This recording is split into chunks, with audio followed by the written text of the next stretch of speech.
Okay, let's make sure everything is working.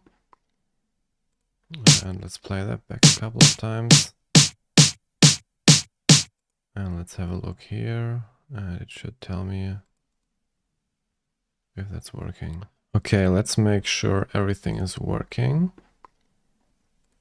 And let's play that back a couple of times.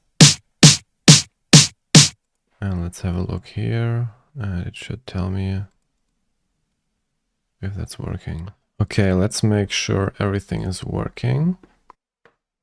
Cool. Then we can set it to public.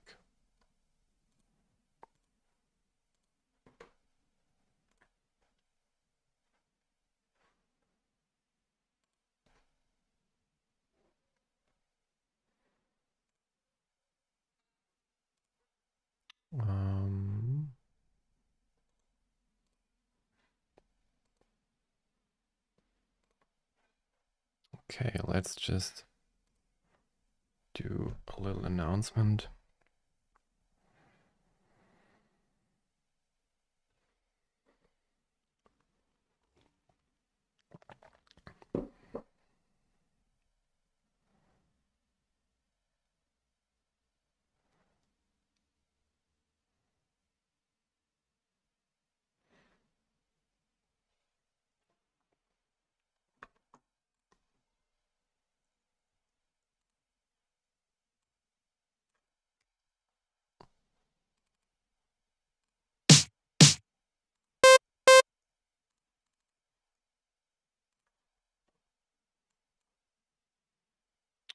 Randomness down, phase here. There we go. Okay, this is my snare. Let's call it serum snare. Give that a color. And this is the reference. We're linking the reference in here.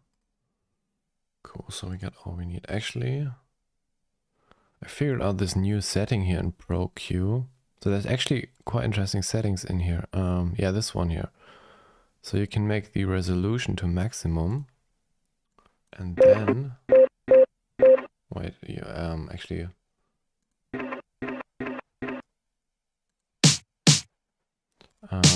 you can see the frequencies more with a more precise resolution. And then you can also, no, this is not, that's the wrong setting. Then you can also, the tilt, wasn't that 4.5 dB? Let's leave it on 3. Yeah, but you can also increase the speed, so it's more accurate to how the sample behaves over time. It's quite helpful for measuring, actually. I'm just quickly gonna post this on Instagram, so like people can see that I'm live. And then we're gonna go straight into it.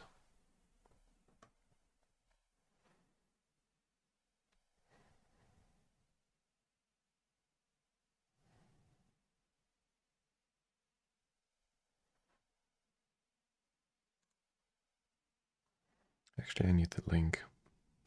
Let me grab the link quickly. 1 second.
Okay, we can start now. So let me see. Okay, stream is working. Yeah, the Nexus stream was a little bit messy because the fucking software kept on crashing all the time. And so after like a couple of tries, I just like gave up on that. But we did dive a little bit into Nexus, and I think it's actually quite powerful. I just don't like the UI, and I'm not sure if I'm actually gonna use it that much. A little bit disappointed by that. Yeah, so I've been working on a bunch of drums, and today we're gonna have a look at Take My Breath. I'm actually gonna show you the stems shortly first. So these are not like the individual stems, these are more like split into 5 different stems. So we have, actually I'm gonna show you. Let's get this all here unmuted. So we have the bass, super tight bass, the drums, and this like very phasey electric muted guitar. There's ARP in there as well. And then there's this like Wurlitzer electric piano.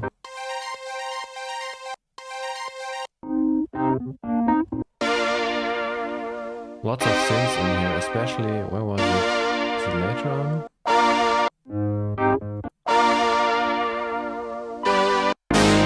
Yeah, here. Crazy synths here.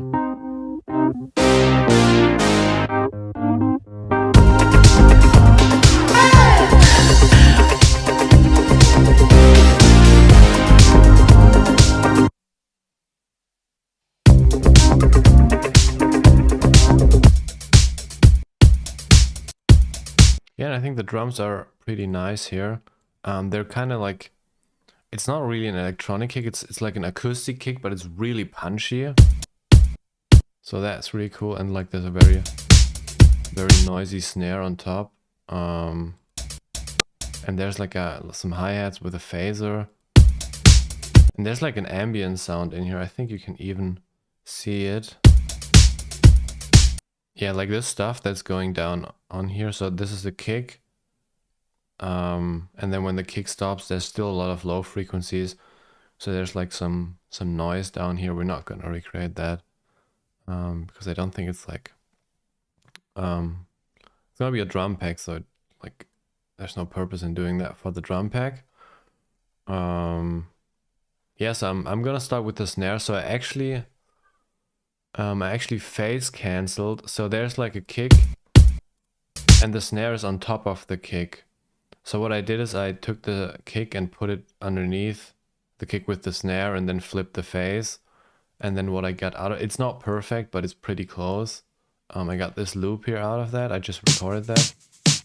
So I have the snare pretty clean now, and now I'm going to actually recreate that. Shouldn't be too difficult. Yeah. Disappointed by what? Disappointed by Nexus 5. I did a live stream on what was it? Friday, yeah. On Friday, checking out Nexus 5. And it's like crazy capable. It has super cool like synth engines and like effects. But the user interface is just shit. Like I can show you what I mean. Because it's quite a big deal actually with Nexus. I'm not gonna update that, but yeah, so basically like I think these buttons are just like not very nice to navigate. Like there's something with Serum when I make sounds that feels so intuitive, like in the flow. And like it's similar in Vital. Like I've seen this in other synthesizers too. And I just find like, you know, this is the oscillator section of Nexus, and that's just like, I don't know. I just want like I want bigger buttons, and I want a little bit more visual representation of what's going on here. And also it sucks a little bit with this, like the controls for the phase is a little bit weird.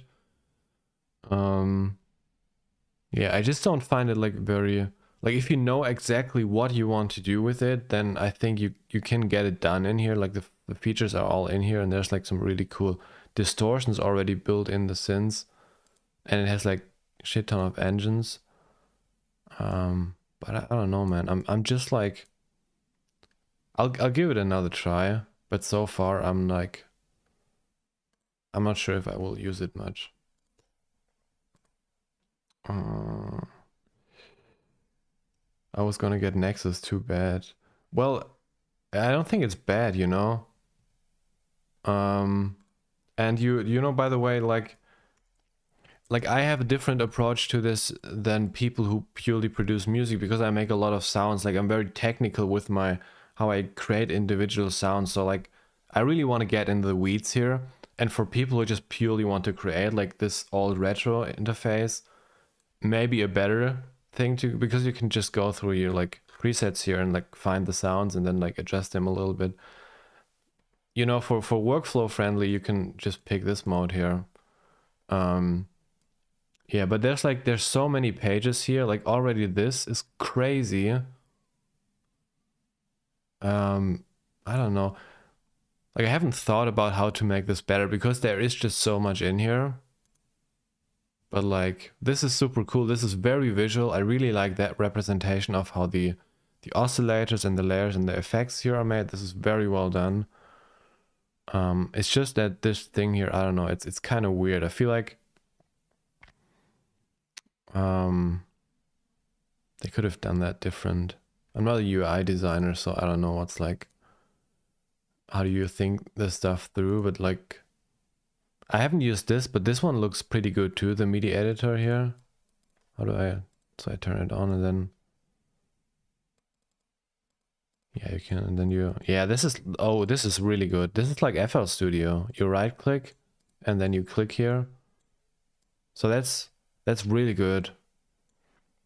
Like I think it's, so I think we can nail it down to just basically that page here is just like kind of a nightmare.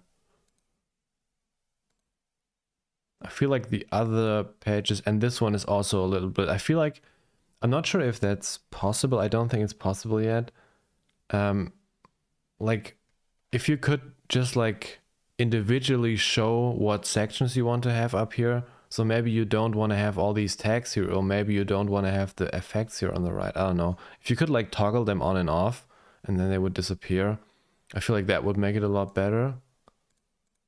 And then like it's mainly the synth engine and the controls. It's yeah, that's also a thing. All controls are knobs. That's like super weird. Like most, like 99% of the controls here are knobs. It's not like switches and stuff like that. I think they could have used, like they could have done the controls a little bit different. Yeah. I think it's still great. I didn't go through the factory presets. There's like, I think there's quite a lot of them, new ones here. There's like over 1,000.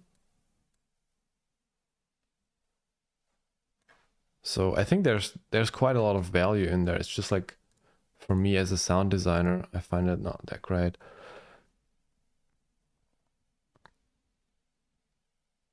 Yeah, exactly. If you just use presets, it's like, it's perfect. Like Nexus is really the way to go. And it kind of like now I also understand why they always kept that editor he closed. Like why it was never, and this is like, this is the reworked version, because the old one, I haven't seen a screenshot of it, but apparently it looked like Excel or like Windows 2000. It was a horrible editor, and this is the rework one, and I think this one is already like not that great. So I understand why they didn't want to open up the editor, because it just adds a lot of complexity to the synth. Yeah. Okay, let's see what we're gonna do about the snare. So it seems like a pretty, so one thing I couldn't really isolate here, and it's I don't think it's possible to really see it. I don't know how the transient of the snare looks like, because I feel like part of that transient is still from the kick, because the phase cancellation wasn't perfect. So we'll see what we're gonna do about that. But other than that, I'm pretty confident we can recreate this with Serum. Okay, so there's like a little pitch thing going down. There's also, okay, this is weird. We need to cut this out. Let's use an EQ here. Oh, yeah, you can, I already filtered that, so you can hear like this is definitely not in the snare. This is from the kick drum. It's a side effect of not filtering it perfectly. Yeah, it builds up a resonance. So we want to filter it like this maybe, because otherwise it gets way too messy. It's still, why does it still have this thing in the beginning? I don't get that. Like, I cut that out. Where's that coming from?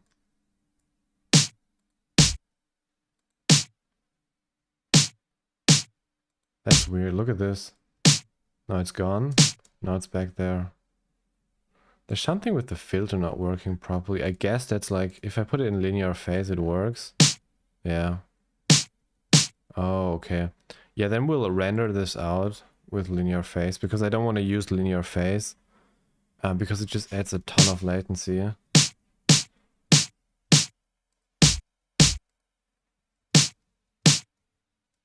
Yeah, okay. So let's duplicate that and then just bounce that in here. Freeze and flatten. There we go. Oh no, I don't want it to affect.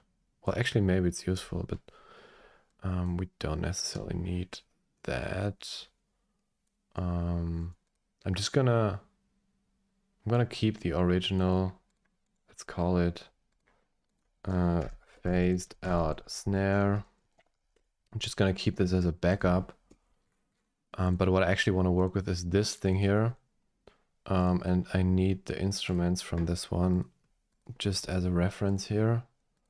So I can have a look at it. Let's bring this back to 0 latency, and then we can get rid of the EQ.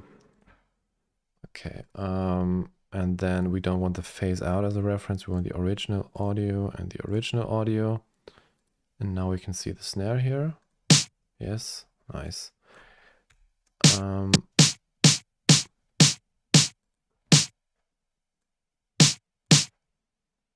Yeah, I think that's better. Okay, so the first thing we're going to do is just start with the fundamental, which is a sine wave. So I think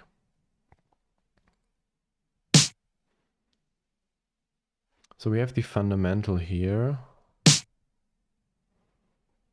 There's some harmonics in here. So this maybe it's gonna be a couple of layers. Let's see. Maybe we can just do it with 3 layers. The pitch is a little bit hard to see here. I wanna, just as a experiment, I'm gonna use Kick Ninja. You guys probably have seen that. It's a pretty cool tool. I use it mainly for analysis, because the kick recreations, if you want to recreate a kick from a song, I think the samples always sound kind of shit. I tried it a couple of times. Not a fan of that. But what it can do, and we have to like be careful here. Let's do 600.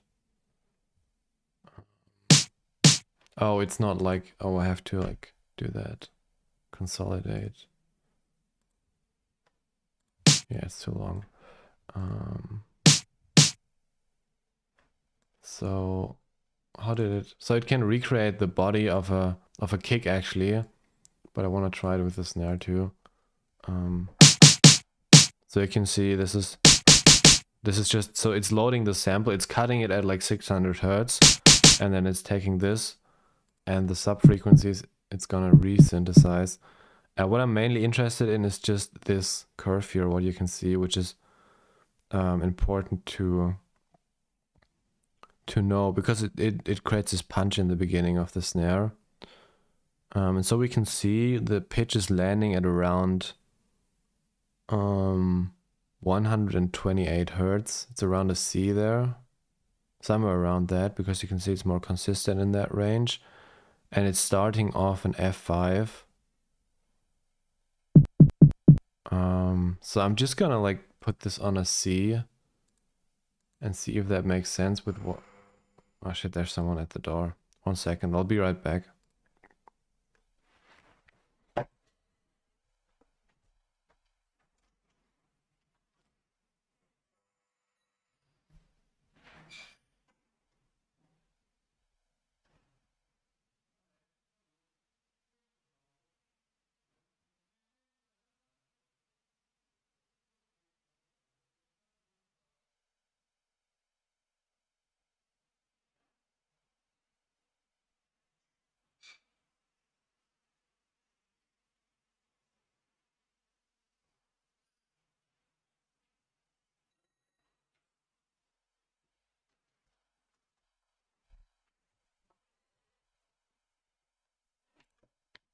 All right, I'm back.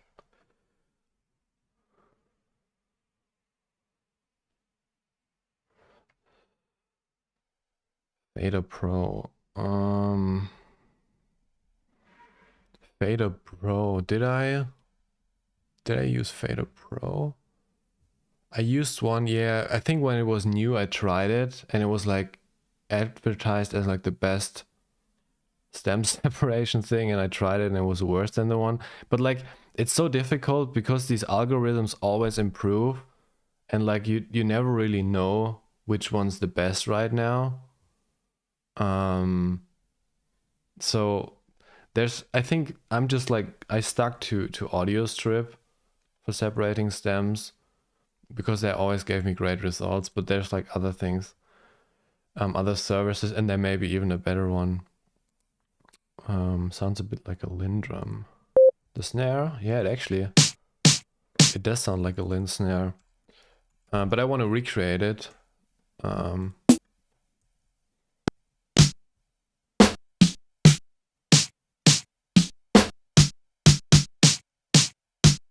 it's a little bit. I have actually more Lin samples. It's just not in here, but it's quite possible that it's a Lin snare, just like a very processed one. So maybe we'll figure out how to make a how to synthesize a Lin snare today. So where was I at? Right, I wanted to find the right pitch for this. So, and it was a 3 at, was it 128 hertz, I think? Somewhere around that. Yeah, 130. Between 130 and 150 should land somewhere on that pitch.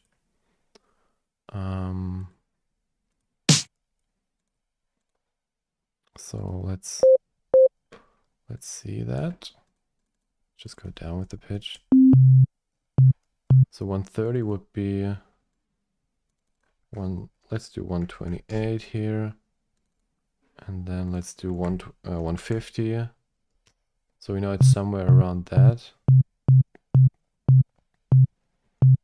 Seems like C is a little bit too low. We'll have to look at this through vision, and then I need to control the pitch. Okay, so this is the thing. Yeah, this seems a little bit too, yeah, it's too low. Like from here, actually this looks like, it's quite interesting. But this is where the highest activity is. It doesn't necessarily mean that the pitch is falling down there. It's just like where the most volume is. I would say it's like, it's actually pretty hard to see. There's something here. That would be 160. It's interesting. What is 160? Where's the EQ, which I marked? I had an EQ open that here. So 160 would be a D sharp, around that. Okay. So maybe we can actually trust the EQ here on that. Just go up. So we're gonna see a D sharp would be 1, 2, 3 up. So we'll go 3 up. Seems like this is too high though. Like a D seems like pretty reasonable. Let's do a D then.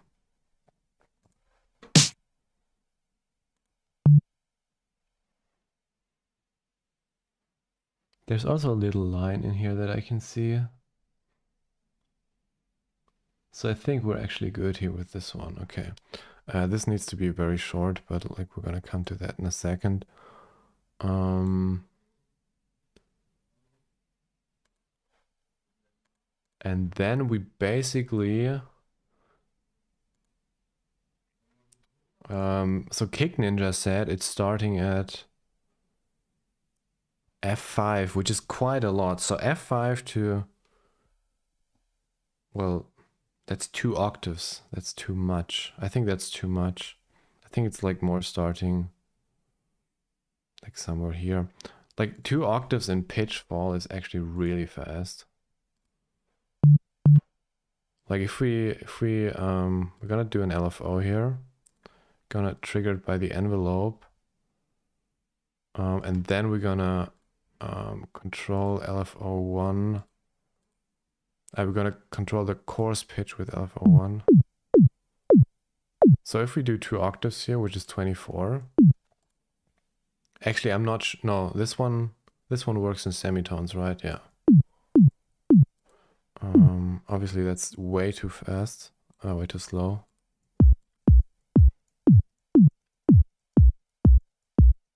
Oh, this is bidirectional. Sorry. Now we're talking here.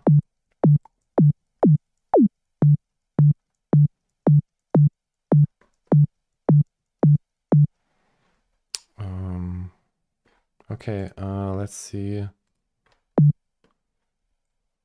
Actually, we need to make this. Yeah, okay. Let's put it right here.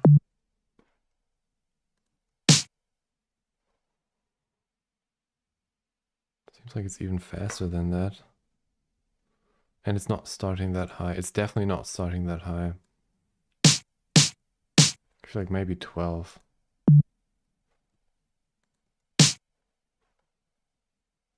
If we look at this, yeah, this is definitely closer, maybe even less here. But let's keep it with 12. 12 is a good number. I think the pitch is falling a little bit quicker. We can also now add a little bit of decay now.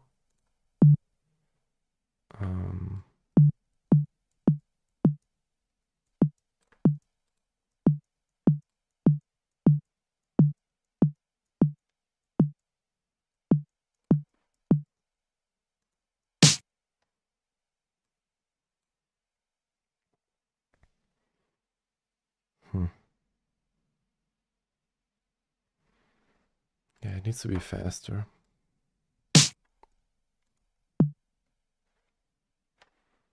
Maybe we can look at the waveform. That gives us a little bit more insights. I'm gonna cut out the low frequencies. Sorry, I'm gonna cut out the high frequencies. Because I want to see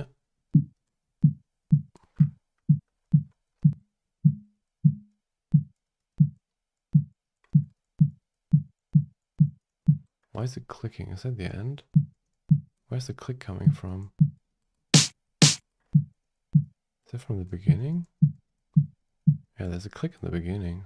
Interesting. Oh, there it is, yeah. Okay, and we want to see how the wave shape that doesn't seem to be right.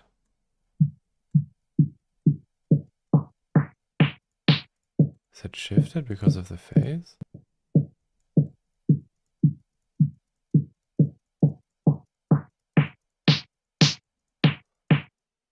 So apparently, it's kind of weird.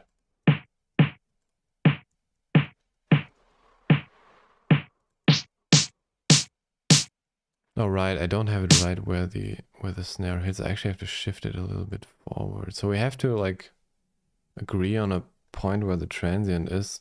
I would say it's somewhere around here. Like this maybe. And then we maybe need a slight fade in here to not cause it any like weird clicks. And that will affect the frequencies. Okay, so now, yeah, that looks a little bit more lined up now. We can bring down. Yeah, okay, that looks better.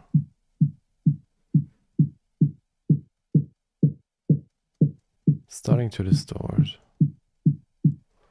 Okay, let's try to align that. Because it is possible.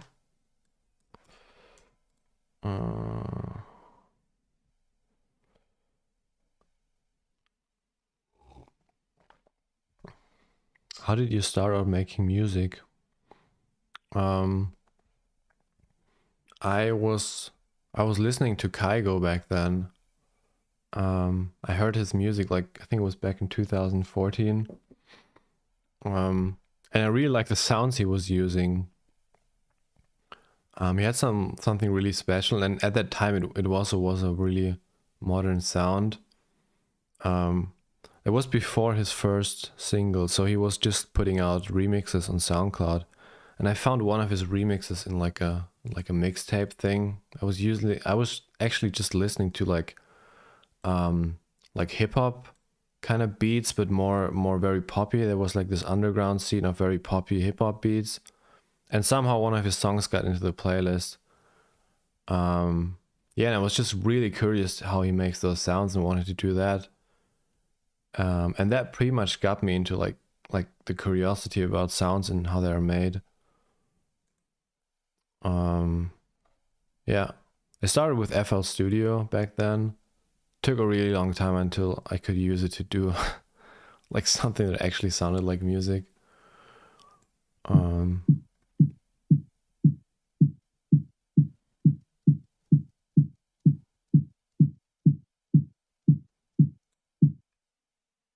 We're not too far off with our pitch fall here. That's wait. No, we're triggering it wrong. Shit. I haven't figured out how to make this trigger by MIDI. I don't understand how that works. Maybe let's figure that out now, because that would be quite useful actually. So does it like what if I say direct from the DAW, this is my device here, all channels. Okay, so if I do this,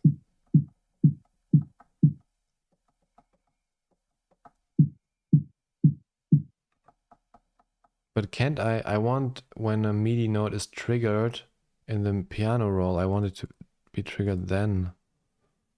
How to route MIDI. Okay, let's have a look at that. How to triggering in MIDI Ableton. Okay, there's a note. Oh, okay, this is how you do. Okay, let me see. So I need to go to this thing here. No, this one. Which is the MIDI? Did I turn that off?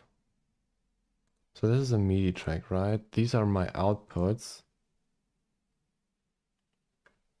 These are my inputs.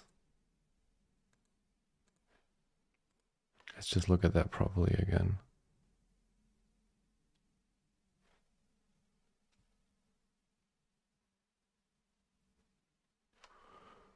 On the MIDI track, set the upper output slot to the track containing the Cable Guys plugin. In the lower output, select Cable Guys plugin.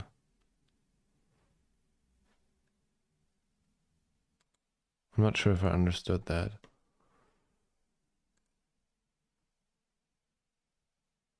So on this one, I'm gonna select, but it's already the track I'm using. That's the... I'm kind of confused. Why can't I use the track that I'm already... Maybe that's not working then. Okay, let's try that. Let's just bring this thing down here. and set this as serum snare, and then down there I'm selecting shaper, no, sidechain. Is that correct? But this is just sidechain, right? This is not MIDI.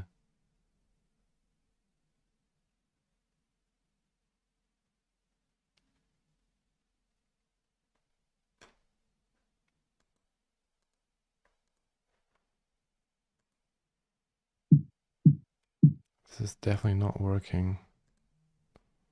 Direct from DAW, all channels.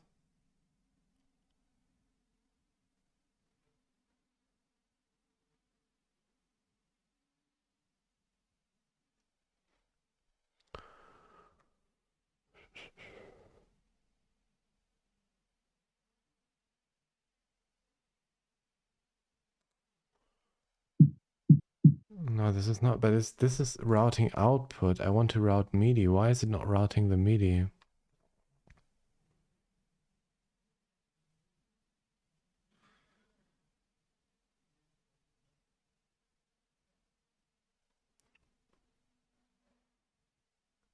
If you're a Mac user, use the VST version of CableGuys plugins, not the AU version. AU plugins cannot accept MIDI input. What am I using here? Is that VST? Where is it? Let's have a look. Shaper box. It's quite possible that it's... Let's try AU. No, let's try VST. Just to make sure that's not like the wrong one.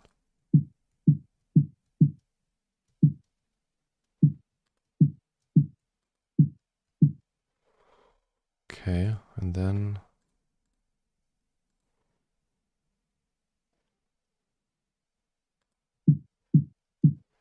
I don't get it. Like, this is not working. Or is it? No, it's just like it's not being triggered. It should trigger this thing here.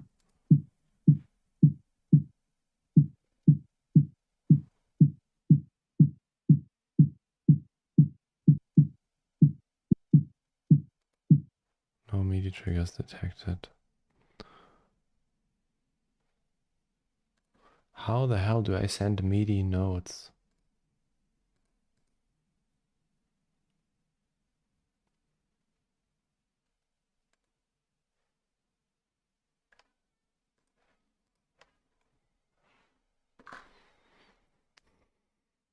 So I don't need to enable the trigger mode because that's already working in the oscilloscope. On a new MIDI track, create a MIDI clip and add MIDI notes to the rhythm you want to trigger the CableGuys plugin.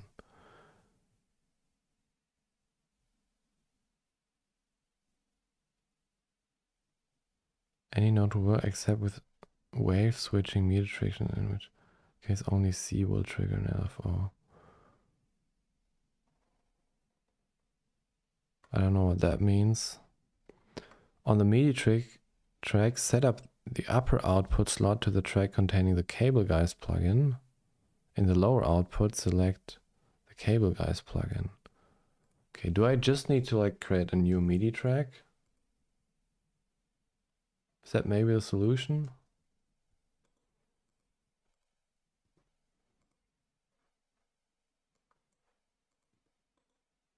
Insert MIDI track. Okay, we're just gonna get rid of all this crap here. So now it's just a MIDI track. On the output, we're gonna select the snare. On the second one, I'm gonna select the plugin, I guess. This definitely looks different now. And now I'm creating like a little MIDI note in here.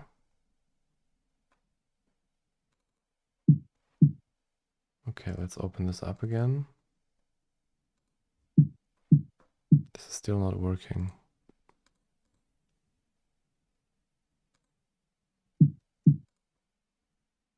It's not receiving MIDI.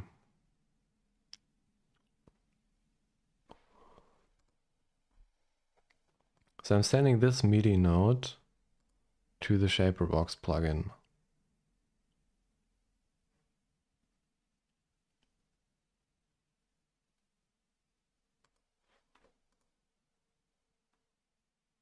You just need to select Serum, I think.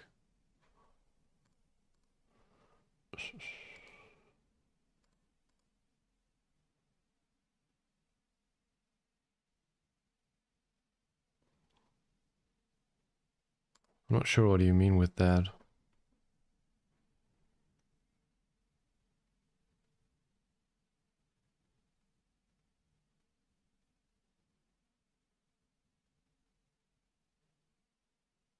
No, I need to select the track and then the plugin. I did that.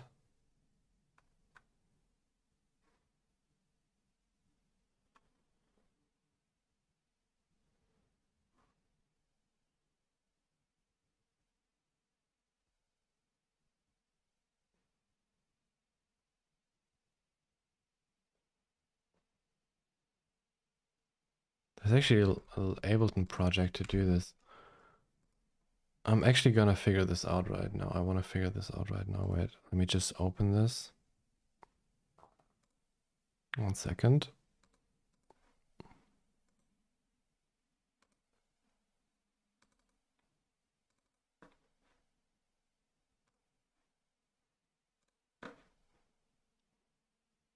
All right, let's see. So this should work. So this is the triggers. Oh, this is a VST2 version. I don't have that. Okay, we're not gonna figure this out now. It's fine. I can do it without.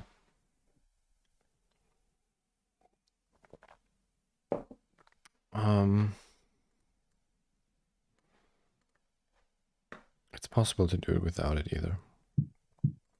Serum snare, input, original audio.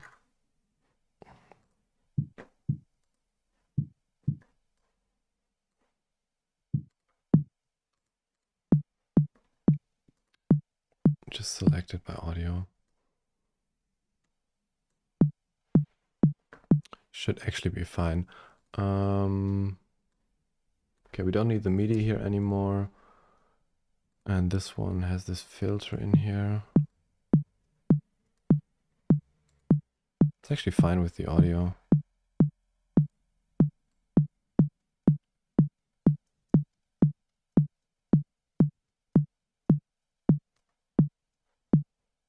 Okay, let's maybe cut it here. What if we make the to maximum? Jesus. It has such a high latency. I'm not gonna do that.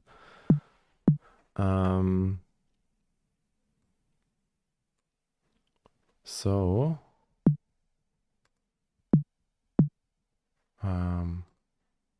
wait, something is different now. What did I do here?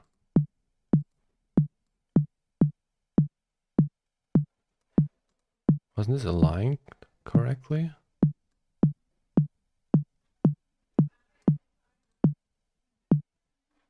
What did I change here? So this is my snare. I'm a little confused. What's going on here?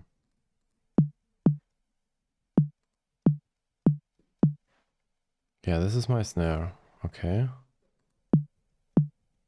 Yeah, this is what I want to see. What happened before? There was something else going on here.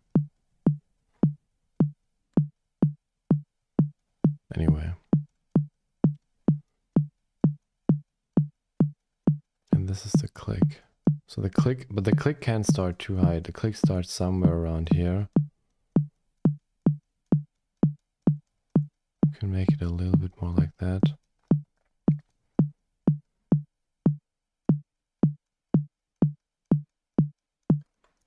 Yeah, okay, and now we are trying to align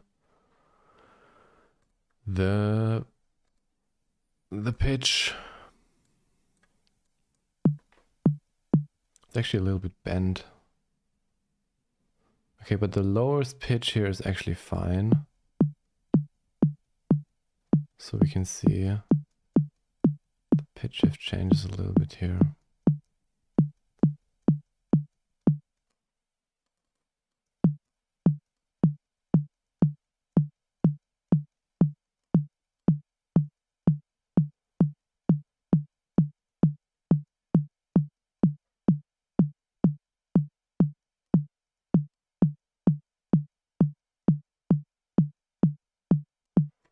so that part looks good here.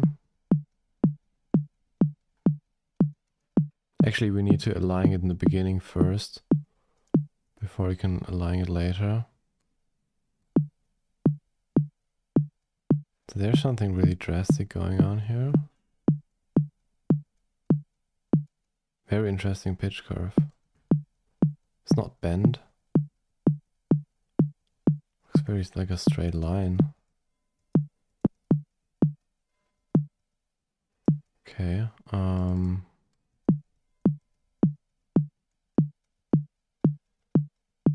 bring this down. And we bring this down. And this is like pretty much what we need here.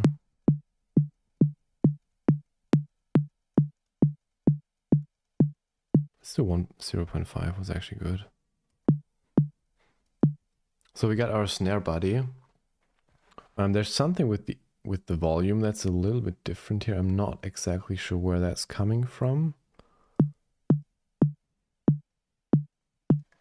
Needs to be a little bit louder too. And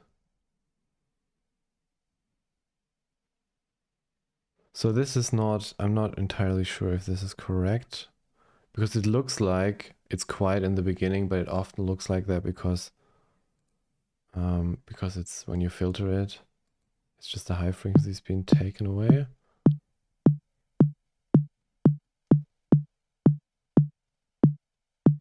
So it doesn't necessarily need to look like that, but there seems to be something with the amplitude. So it seems like it's actually louder around that. We can emulate that with a volume envelope, controlling the level here. So what we want basically is we want, let's say this is both on the middle here.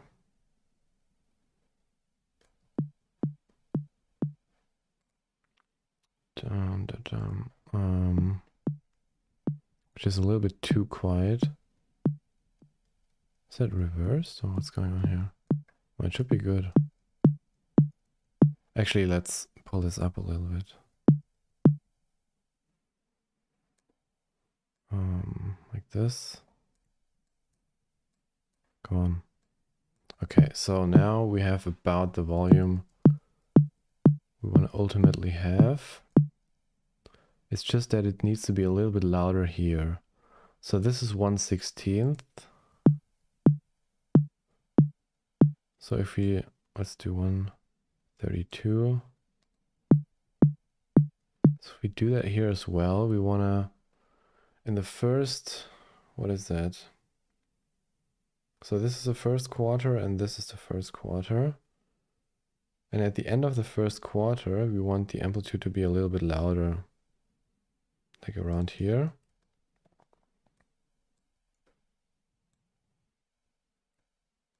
Actually, we can make these points here. We want it from here to be, oh, it makes like double things here. Yeah, more like that. Cool. And we want this to be a little bit more quiet, if I see that correctly. And this one maybe too. Why is it now? What did change? Something changed here. What was that?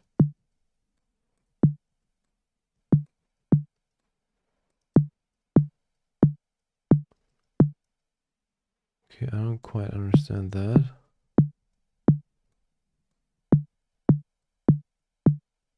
Just want to bring it down. The trigger doesn't work properly anymore if the amplitude goes too low here. But maybe it doesn't matter that much.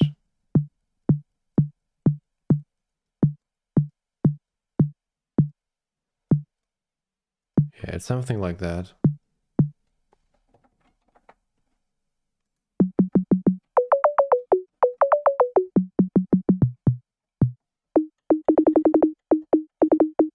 Nice. Okay, we got the body done. So this is our snare body. Let's split these up. We don't need the pitch control. We don't need this either. Body.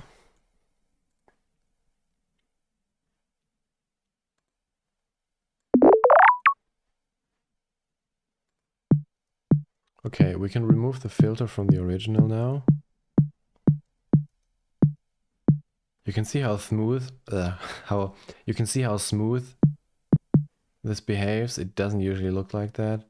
That's the setting here. If you set it to faster, it's more actually like the actual waveform behaves. So we can see there's some upper harmonics in here. I'm first gonna, well, we can try FM, but I feel like FM is a little bit overkill to do that.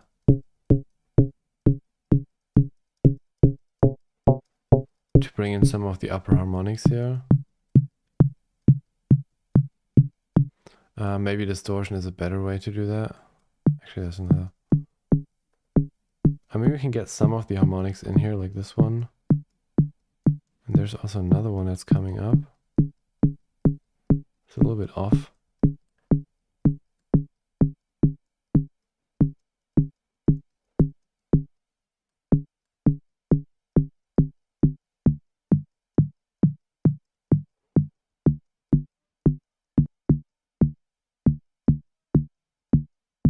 Sounds a little bit like a 909 snare.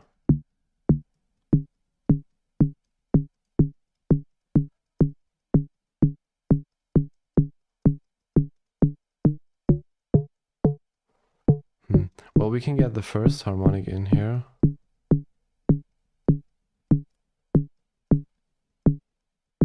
But the other ones are a little bit off. I'm not really sure about that. Yeah, it has to be like a little bit like that and then bringing it down.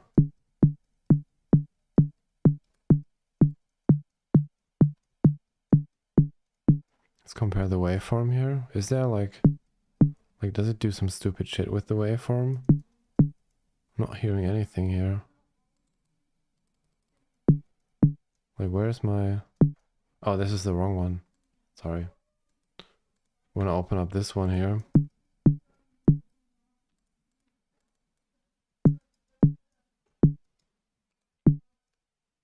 Oh, there's randomness on this thing. Actually, the phase is quite important here.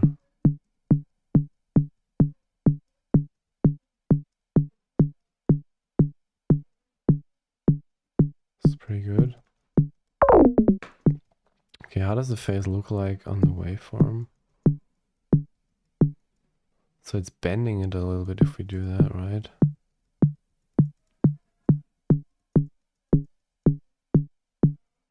Interesting.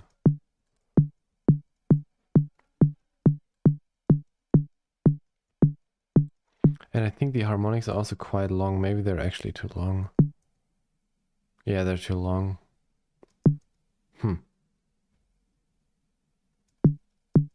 I mean, we could automate that. Let's keep it open as an option. I want to try some distortion and see how that changes it. Okay, so with this distortion, we actually bring up this harmonic as well. What if we do both? It's a little bit too much then, right?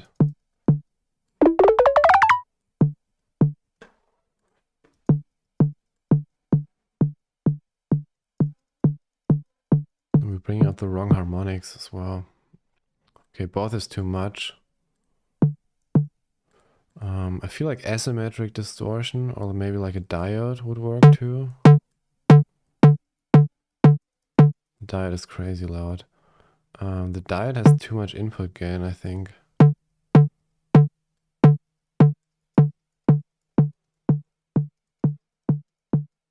Okay, maybe the diode is not the way to go. Let's try the second diode.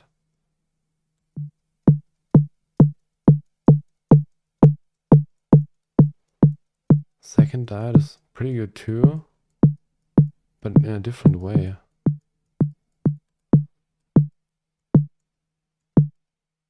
bringing up the... Actually, for this right now, it might be helpful to put this to slow.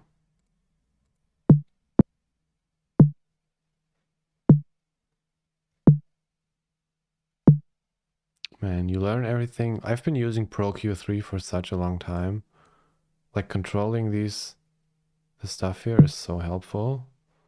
And I've just figured that out today.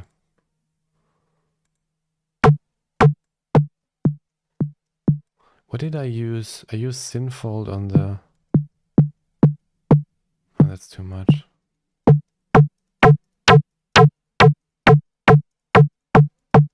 It's too much. No. Okay, I feel like asymmetric could work.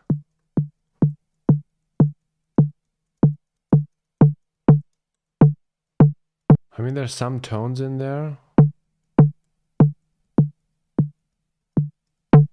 Like you can see, this one is good, this one is what we want. We also want this one. But there's a lot of other tones in there that we don't want. We can try to control that with an envelope, but I don't think that will work that great.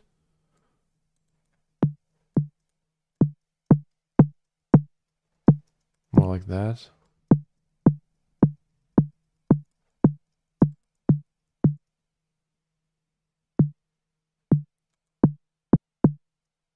Doesn't really show it. I think we have to pick the quicker analysis mode again to actually see what it's doing very fast. It's too little.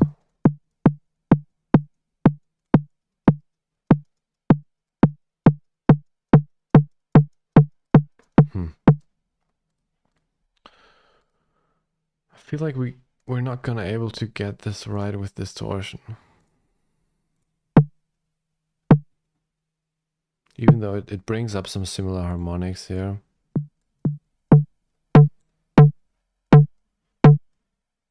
It's not wrong or it's not totally off, but like...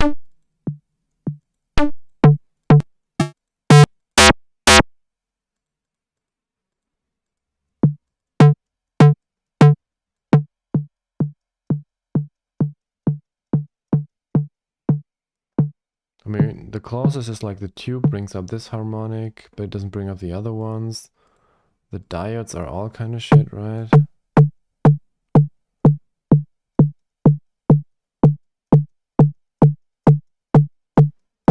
Yeah.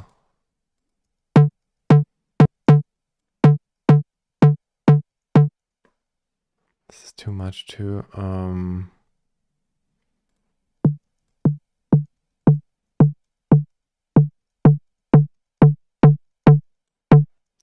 I wonder why it's bringing up this. Is it an harmonic or is it because of the pitch envelope?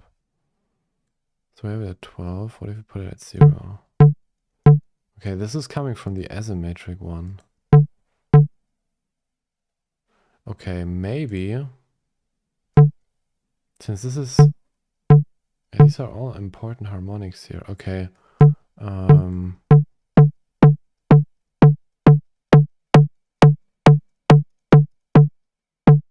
Maybe we can make a custom asymmetric wave shaper. And that may work. What does a sine shaper do?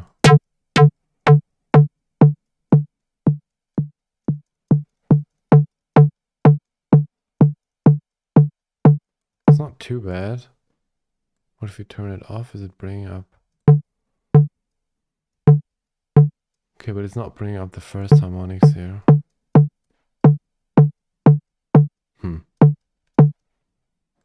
Yeah, the sine shaper is also not it. Stompbox. Not really sure what that's doing. Kind of don't understand that. Tape saturation.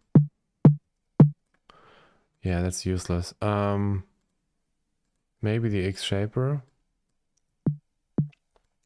So I'm always confused to how it works. So I'm just like tweaking it usually.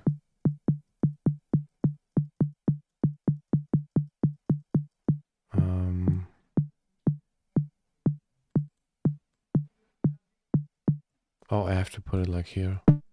Yeah, no, I got it. Okay, so... No, I want to move this.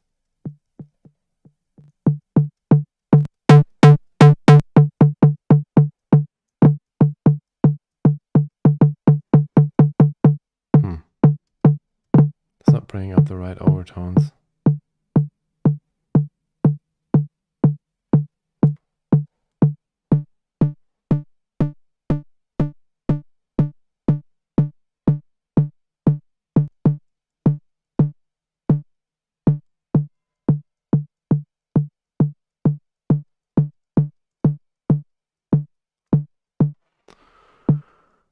It has some of the harmonics, but I'm not sure if this is the right way.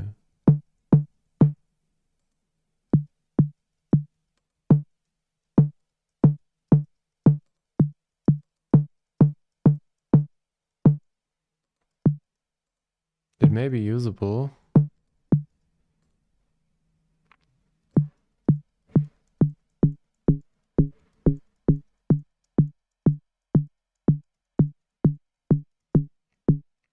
I wonder why that's off. Like the harmonic should be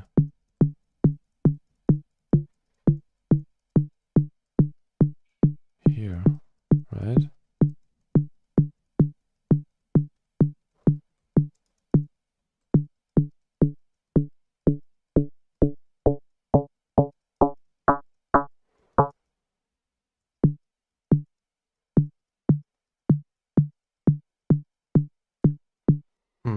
How many more harmonics are we adding if we are like introducing this thing? So we're adding 0, looks like this. Let's make this slower to see it better. 4, 28 or 29. So we bring in 1, 2. We're just bringing in these 2 harmonics. It's not too bad.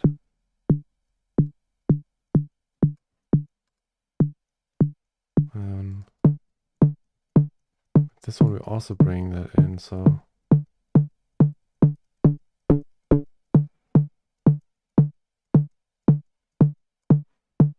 I'm a little bit annoyed by these here because they're just different harmonics. They're not the right ones.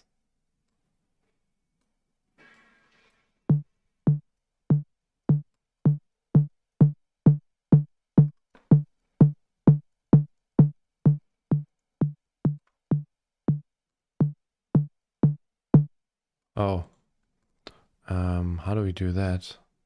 We have to control the mix, right? Yeah.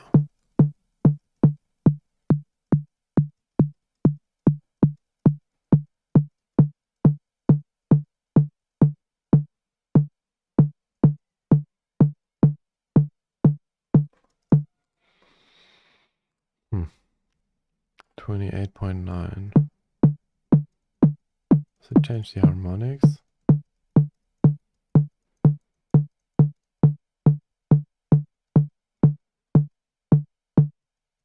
A little bit.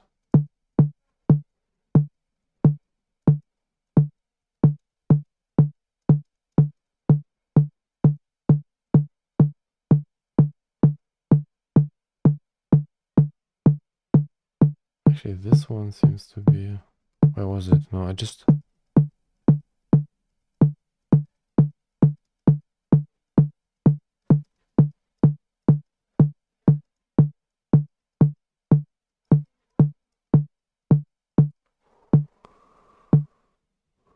This one lines up, but this one not. And this one also not. I think it's... I'm just trying to avoid creating a separate harmonic layer and doing it with distortion instead, but maybe that's just not possible.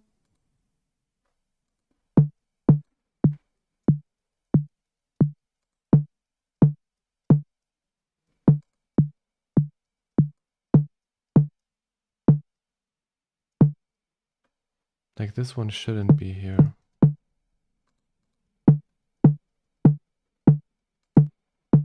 What if we pre-filter it? Is that better?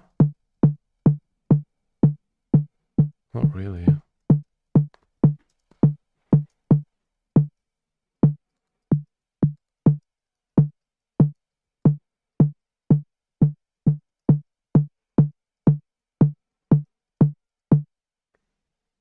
interesting. Okay, the pre-filter doesn't really do much. I think we'll have to just we'll have to create a harmonic layer. Sometimes it's possible to do it without it. How does the waveform look like when I'm adding this distortion? So now it changes the shape quite a lot.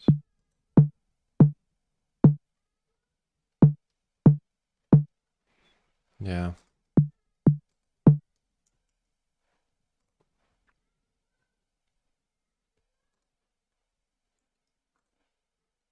All right. I'm gonna do the harmonic layer now. Call this harm low. Actually, we need to figure out the harmonies first, the harmonics first of that sound. Why is it so loud? Oh, why? Because it's two.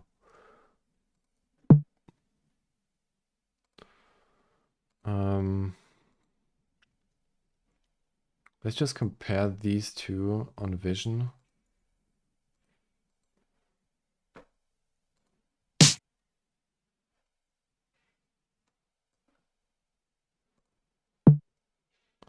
Okay, clearly the harmonics are too long.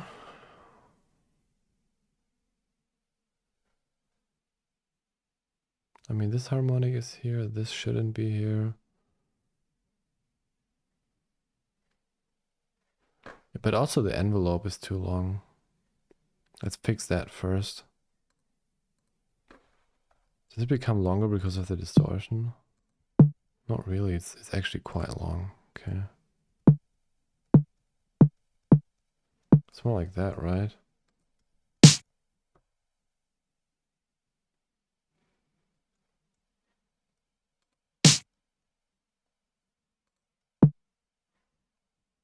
I would say it's even shorter than that, maybe.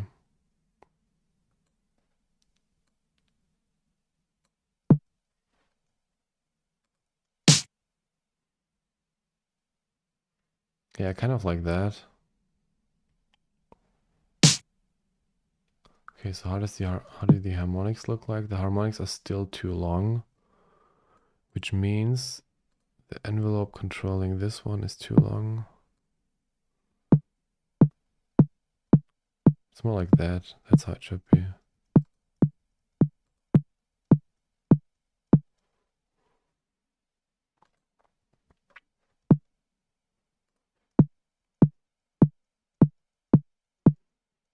But you almost can't see the harmonics anymore. Maybe we'll have to completely recreate the harmonics. I'm gonna use span to read the harmonics, because it's usually a little bit easier.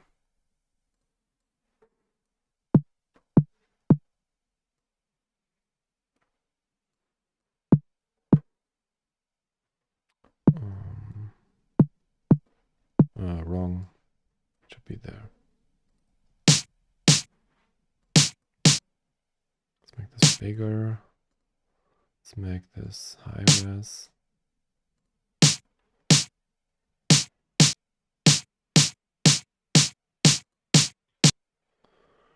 All right. Actually, maybe not make it high res. High res is always confusing.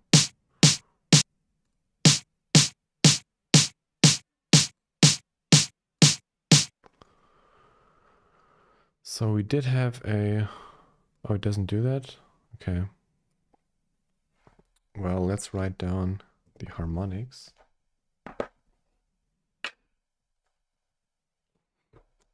I'll have to see how we're gonna do this, but usually I make notes of all the harmonics first. I like to write it down because it's just easier than tabbing between different tabs.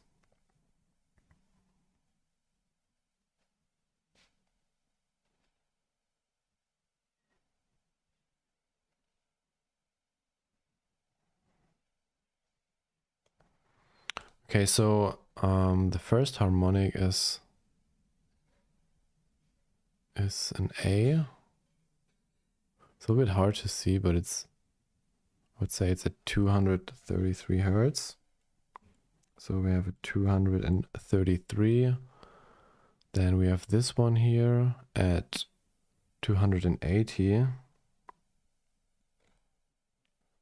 Then we have this one here at 310, 312. There's some harmonics in there. It's just kind of hard to see. I'm gonna skip that for now. And we could almost consider these three as the low harmonics. So that would be then the next one, which is 398. Here's one in there as well. It's just hard to see where it is. 451 is another one. 451.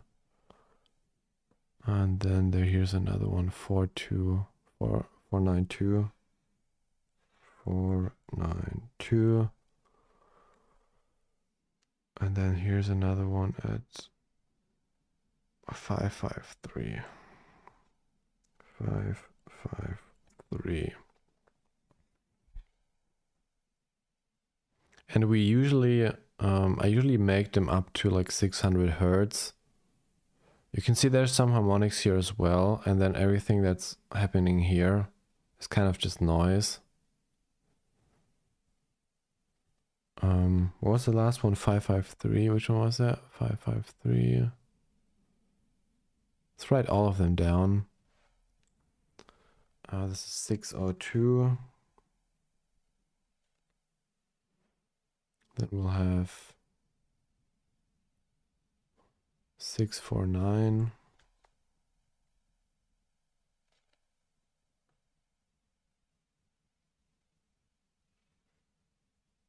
And this is like the super high harmonics. We may just ignore this one and not add it at all. I'm just gonna write it down. So we have low harmonic here. We have the mid harmonic. And then we have the low first one at 707. Next one at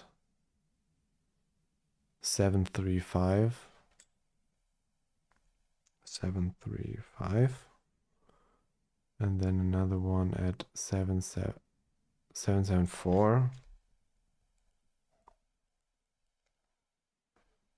And here one at 835.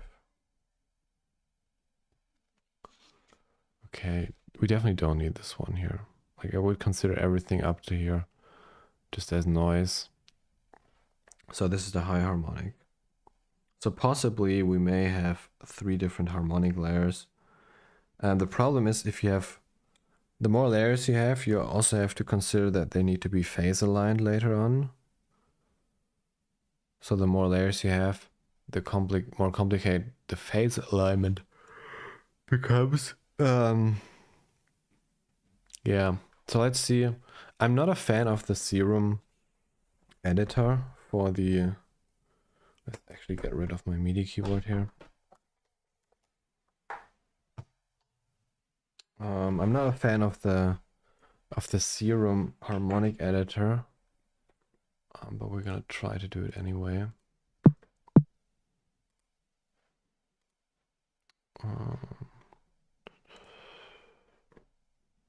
Okay, so what we're gonna do now is we're gonna create an initialized preset here.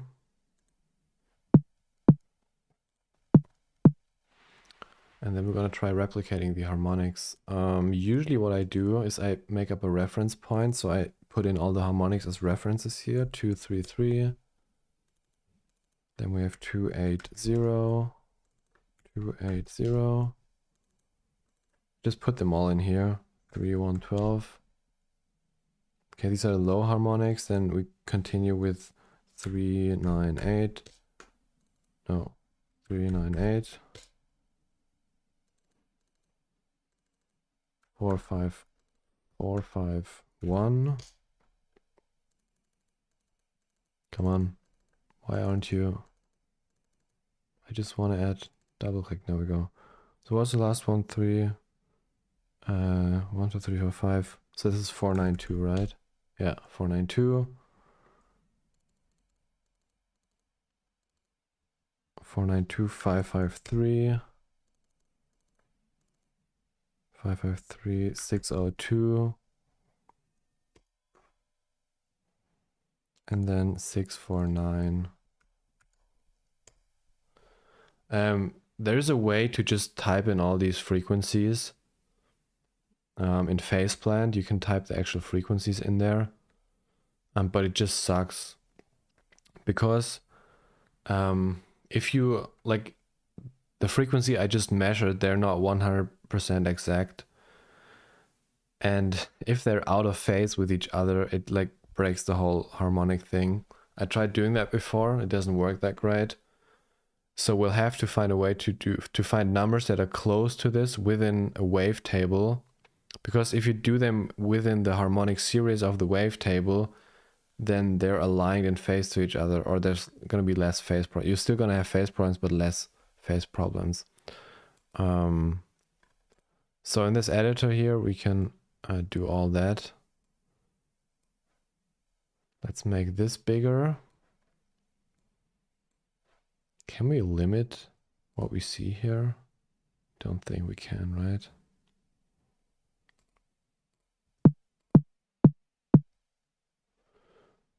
I never use the freeze function here. It's funny. Actually, now we can move over to a different reference here. Oh, the resolution is already maximum. What if we do fast? Like very fast?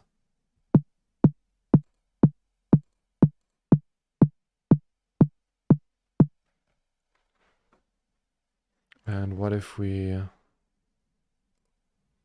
say we're not going to use the distortion? Didn't update that, right?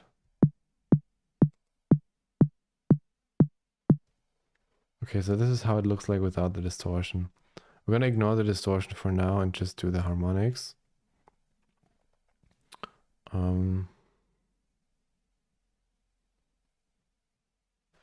So let's mute this.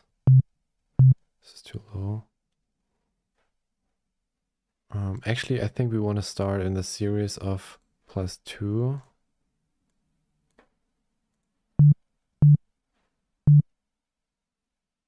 Let's freeze that.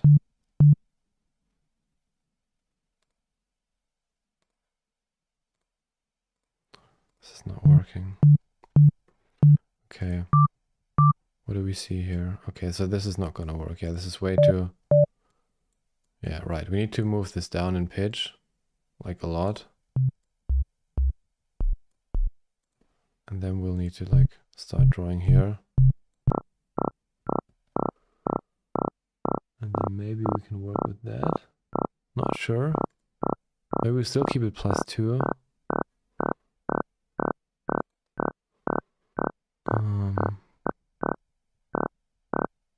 Still a little bit too off.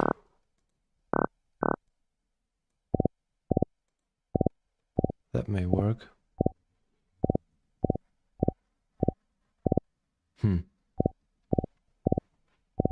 Okay, let's just use that for the low frequency. We were just gonna do the low frequencies then.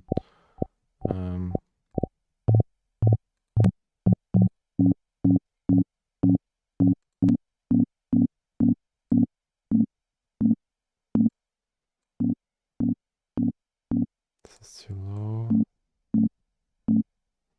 Oh shit.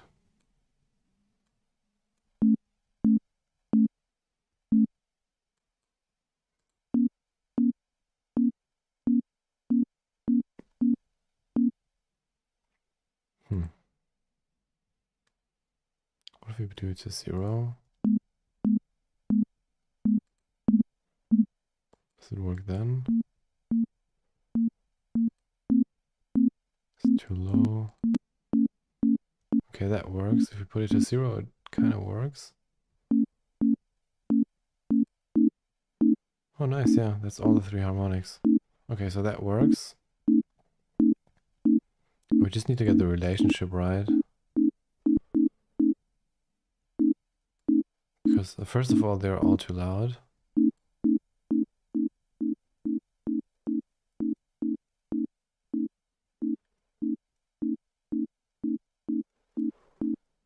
And then this needs to be a little more quiet.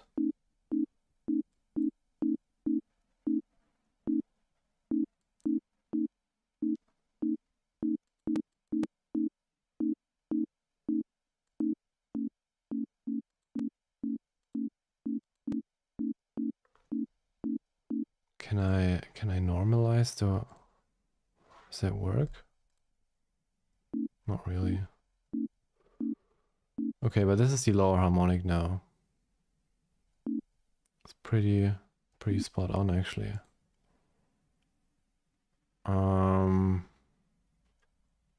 Technically, yeah. We're gonna control the volume. Yeah, this is, so we're gonna do both harmonics in here. I'm just gonna call it harm. We can do it in the second one. I'm just copying it over to oscillator B. Randomness needs to go down. Yeah. What is that? Wait. What is going on here? That's correct. Yeah, randomness needs to go down. And then we're gonna do the higher harmonics in here, these ones. Let's see if they work in here as well.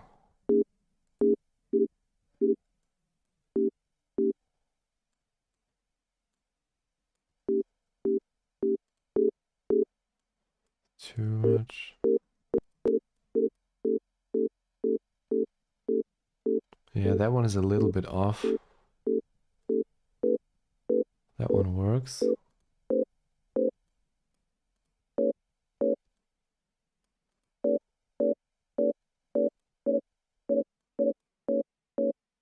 It's a little bit off.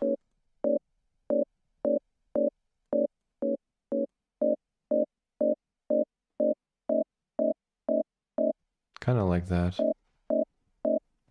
Okay, let's adjust the volume. I'm going crazy. I'm gonna like mute that. Okay, so this... can we just like make that really quiet maybe? Yeah, so this is alright. Let's count that. So this is the 1, 2, 3, 4. The fourth one is our reference. The fourth one is alright. We need to pull these down. Yeah, this one needs to be like that. This one too. Come on. Getting there. And this one needs to be a little bit more up here. This one needs to be a lot more up. Yeah, that one is a little bit off. Is this one better? I think this one is a little bit closer. Just gonna use that harmonic then. A little bit louder. And then the lowest one. I'm just seeing there's another one right next to it. Like somewhere here. Didn't note that one down, but I feel like that's this one here, right? Okay. And this one needs to be a little bit louder. It's too loud. Cool. Okay, that may actually work. Now these need an extremely short envelope. And yes, this sounds like it makes no sense at all, but I promise it will. Envelope, control this.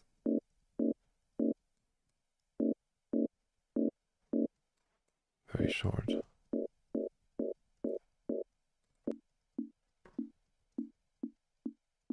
It needs to be extremely short. And we can see that in Vision how short it needs to be. You can see everything that's going on in the harmonic spectrum is extremely short. So you can see that already this is a little bit too long. Depending on how we shape the envelope, but like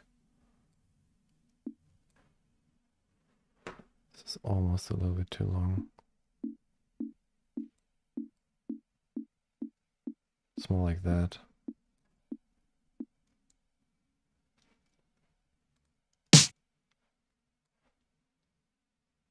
Yeah, it can be maybe a little bit longer.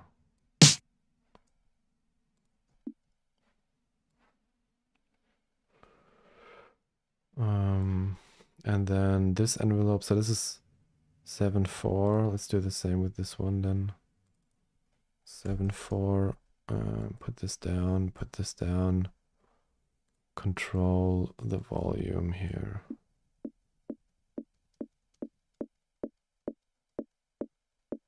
So we're creating this weird, really weird attack sound.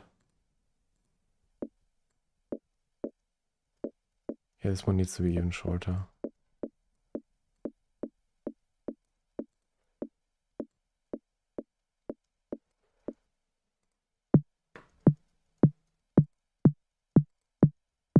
It's not a lot. You can hear without, and then with. There's this nice little. It's a very warm transient. It's like a attack in the mid frequencies, and actually adds quite a lot to the snare. Things you don't really see it.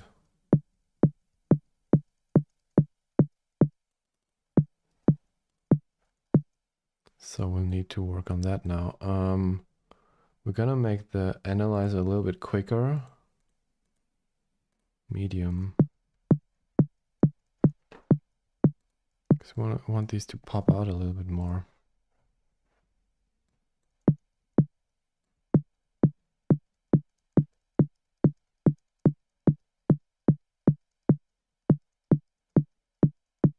Not sure if they're like not loud enough.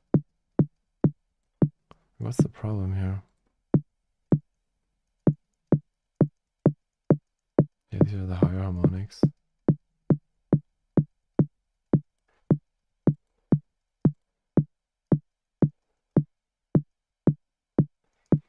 There's also a harmonic here. Why is it not?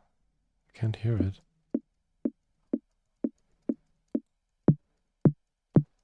Seems like it's being phase cancelled.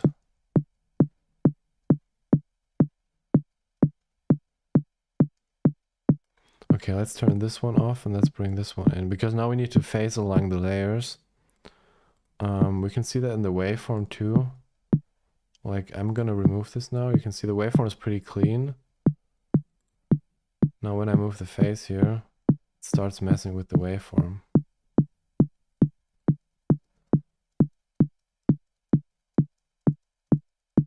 And you can hear how it affects the punch as well. So I want to focus on when does it show the harmonics the most. Like, I feel like this one is actually pretty good right now, 301 degrees.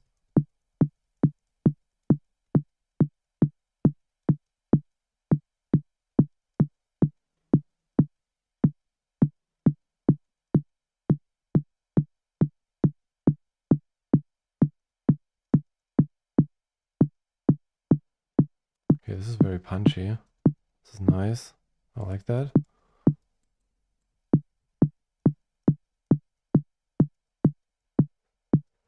Does it really need to be that loud? Probably not. And then we want the body to be a little bit louder. I'm just seeing, actually the volume doesn't add up anymore.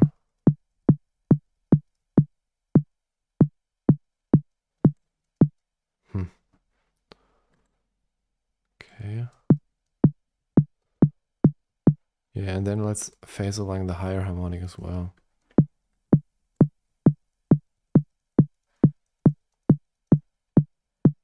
Can't really see it peeking out too much.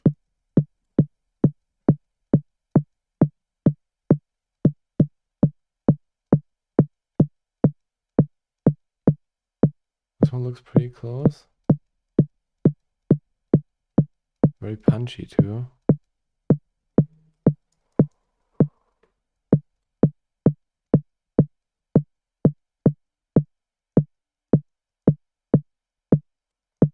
and it's definitely too loud. Okay.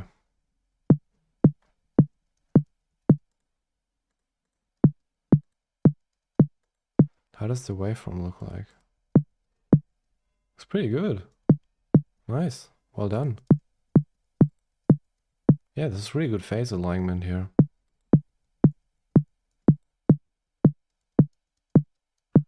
Nice. Okay. I'm not gonna do the higher harmonics. I think we're just gonna skip these because I don't think they're actually required. Let me get my keyboard back.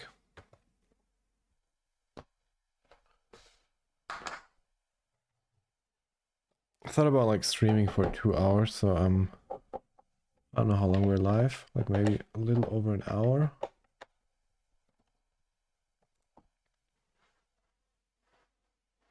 Hi Eva, how it's going?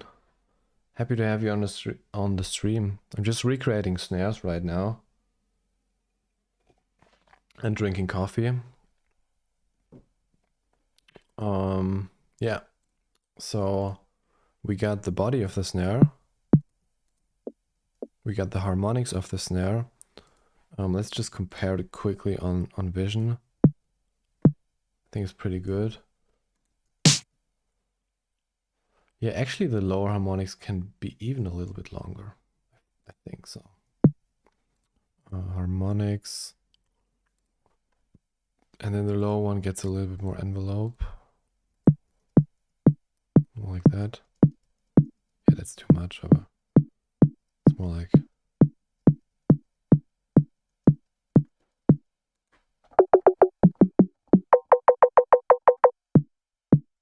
Still a little bit too much. This is good, maybe. Should like fade out a little bit, but just a little bit.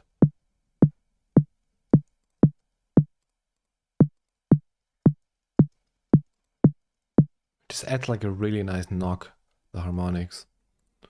And they make a huge difference when you're all processing it together. Like when we have all the layers done, you're gonna see that, like if I mute the layers, it's like will be the difference between like a shitty sounding snare and a great sounding snare. Okay, so next one we're gonna do the noise.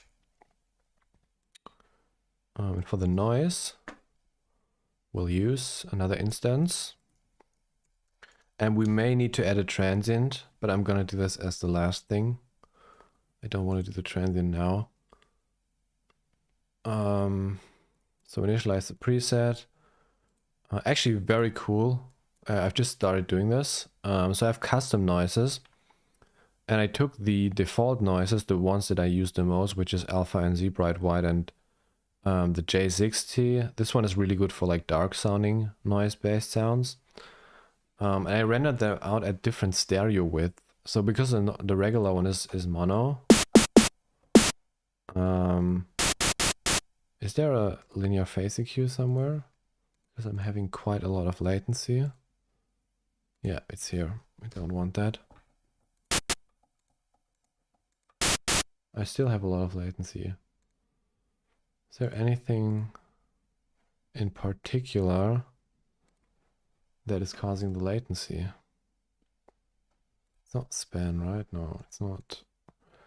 ProQ. I mean, it's better, but like, we can get rid of Kick Ninja. We can get rid of the drum rack.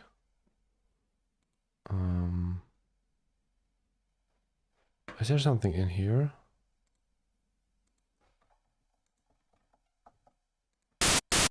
Something is taking up my latency here. I don't know what it is. This is all... Oh, this is linear phase. Oh, that's the snare. I know. Let's just switch that back. Yeah, there we go. So for the noise layer, I just want to first analyze the noise layer. So the way I'm going to do this is I'm going to EQ out the low frequencies. Or actually we can do this in Shaper Box. We don't need an EQ for that. And I'm just going to cut out the I'm just gonna isolate the higher frequencies of the snare precisely at the frequency where the noise starts, and you can usually easily see that. Let's first look at this. You can see this in Vision. So you can see all that part are like the bright snare wires. So you can see that like this is going down, and then here the harmonics start in the low end. So I'm gonna cut at like 900 hertz, and I want to see what's going on above that. Like I would say most of the noise is that part here, but like there's some noise stuff in between here. So let's say we're cutting at like 900 hertz, 1K. We're gonna do that here. And we can do the slope a little bit sharper, actually. Like this. And that will reveal how the high frequencies look like.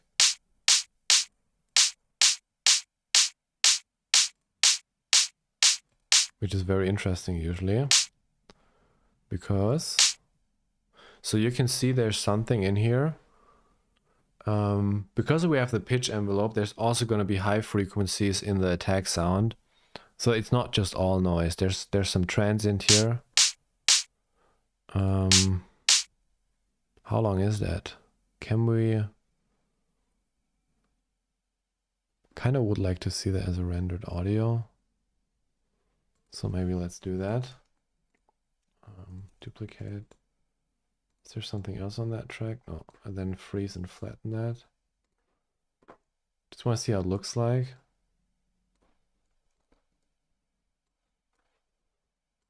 So that's quite a long transient, right?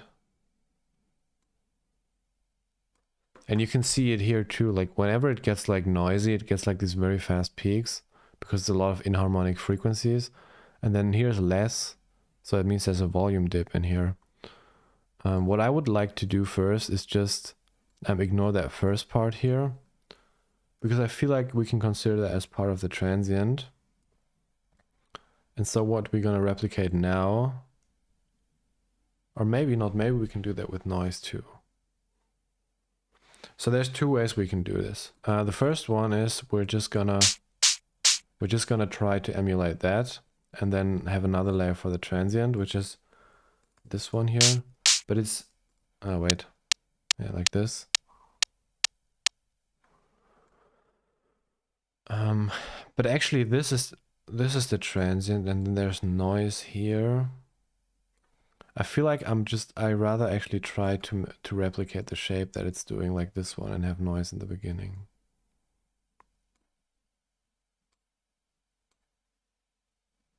Yeah, let's try doing that. So the way we're gonna do this is we're gonna select a noise layer here, and to measure that, it's not being triggered for some reason. Why is it not being triggered? Should trigger the...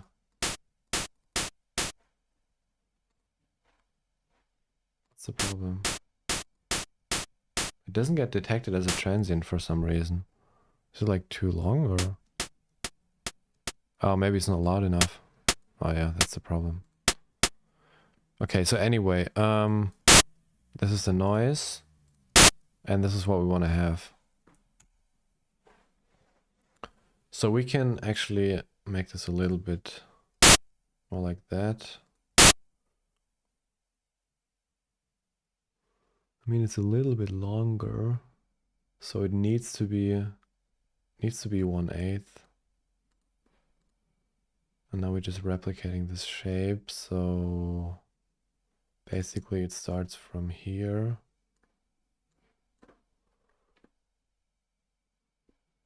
It kind of goes up until it reaches this thing here. Oh, and we obviously we need to control the volume of that.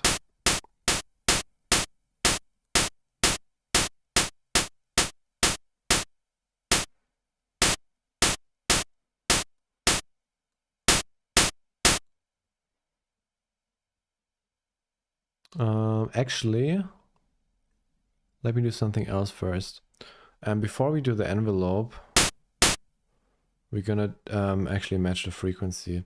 Because if we match the envelope first and then the frequency, the envelope will look different. So if we match the frequencies first and then draw the envelope, we have the correct envelope based on how the frequencies look like. We can forget about that. Right. This is what we want. This is what we have. Maybe just forget about all of this for now. If we want stereo, we can decide that later.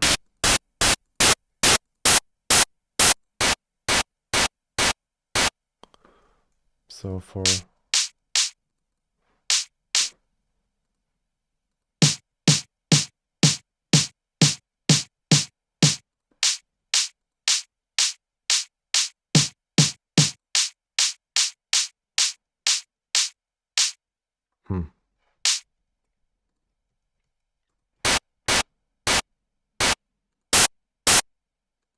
maybe alpha NZ is actually pretty good. Alpha NZ almost always works. And then maybe we just get along with the bandpass filter here. No, sorry, noise.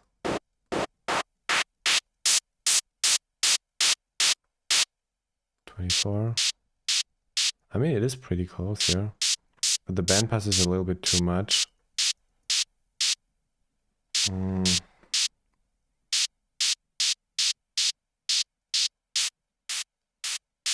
Or maybe not. I mean, if we push this a little bit, how close are we then?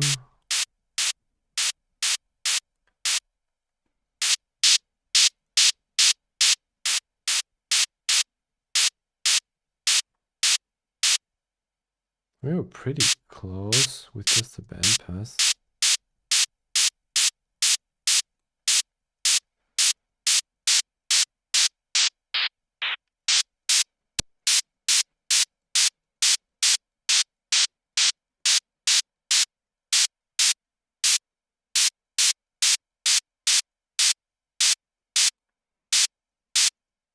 Maybe we can do it like that a little bit, or 49 maybe. Yeah, let's do 49. How many more filters do we have? So we have... I feel like we need to bring up the low frequencies a little bit more. And we need to cut the highs a little more.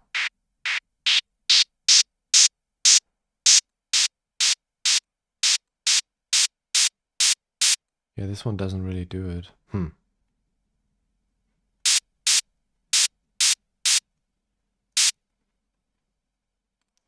Okay, let's just remember the filter here.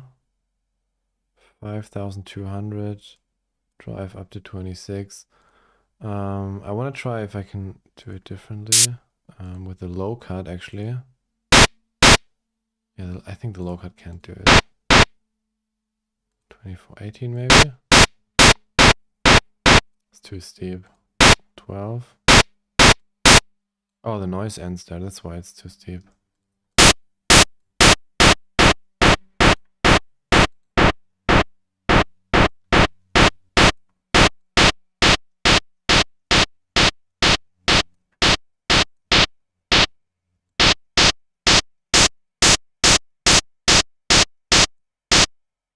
It's close. Could be working.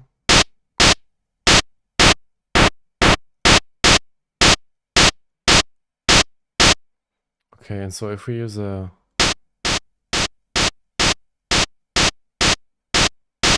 If we use a low cut now, maybe that's... Then we already have the shape.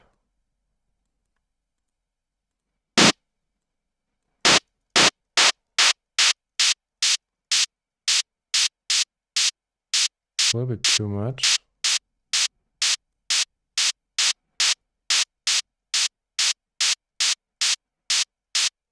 This is pretty good now. Looking pretty good. Why is my mouse looking like that? There we go. 5851. Bring in a little bit more. That's too much. More like that. There's a little too much here. Okay, and then we just need to add a little peak here. At, what is that? 6,100. Oh shit, that's too much. Q, no, gain down.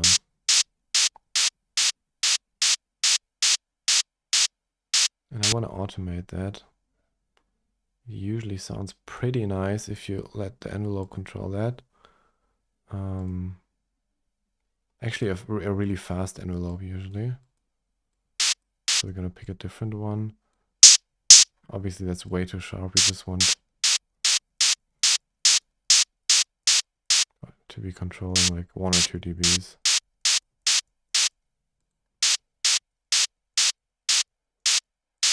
I mean, there's a little bit of... It's not perfect. It's close.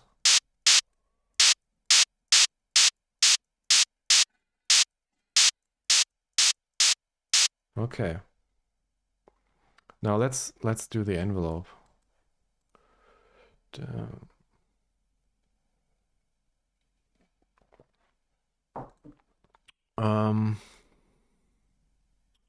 So we have the length. The length is already correct. Now we let the envelope be controlled by the LFO. And we already decided it's gonna go down here. Actually, the note is too short. Yeah, it needs to be longer. Is that gonna affect the other ones? I don't think so.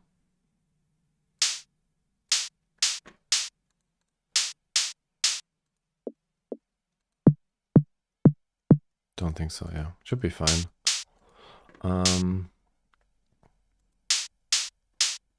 Yeah, now it's too long, but that's fine. Hold down, all that can go down.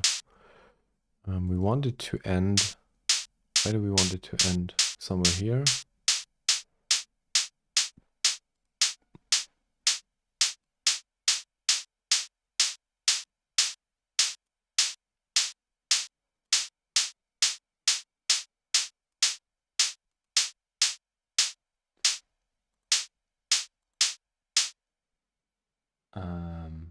It's still too short, right? Like, just make this a little bit longer. Come on, why are you too short here? No, we don't want you to loop. We just want to extend you. Maybe until here. It doesn't really matter how long the note is. We're just gonna stop it with the...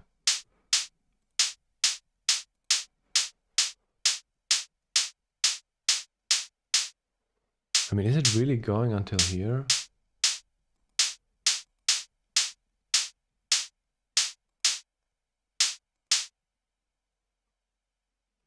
I think it stops a little bit earlier, right? Somewhere around here. Okay, so we got that. Oh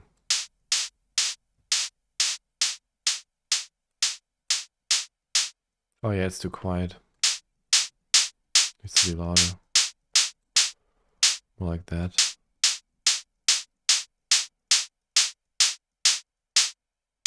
Yeah.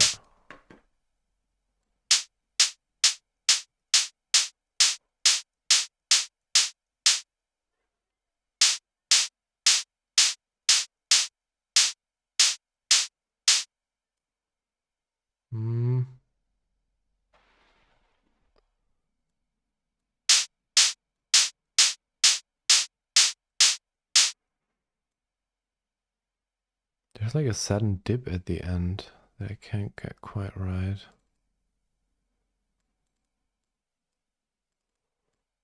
Come on.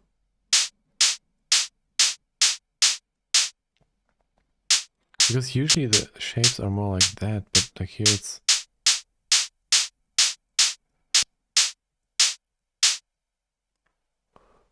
Yeah, I mean that kind of lines up here. Okay, and then we need the dip in here. So where's that gonna be? That's gonna be around here. Or that loud. Cool.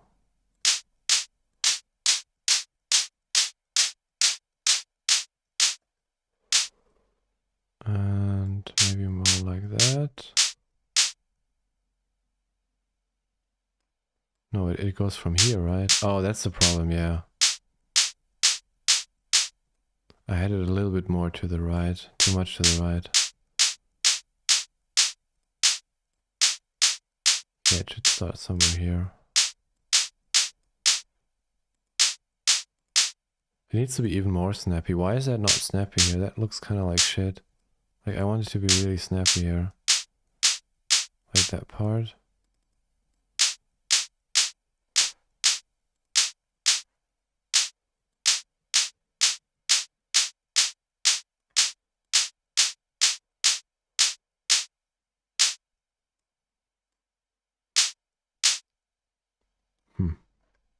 Is it still too quiet? Maybe it's still too quiet.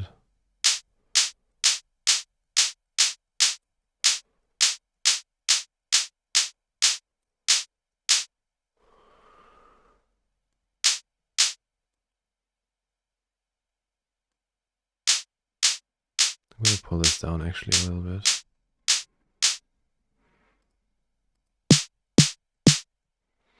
Okay, so this is our foundation of the snare now. I'm not really happy with this envelope here. Like the way it goes down.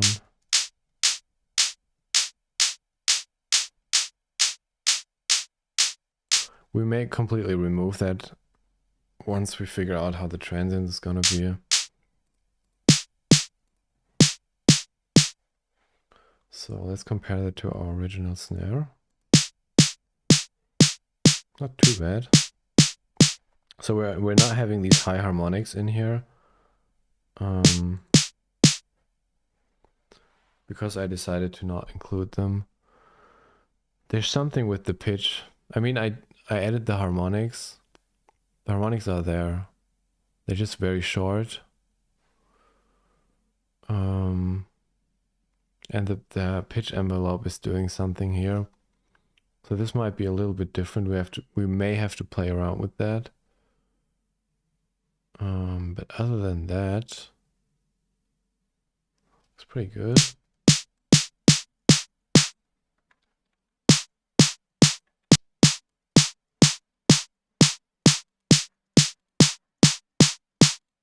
Seems like the mid harmonics are actually quite important, to be honest. I'm just boosting this. I can hear like how that affects the sound. Actually, how long am I streaming now? Almost 2 hours. Okay, it's like 3 now.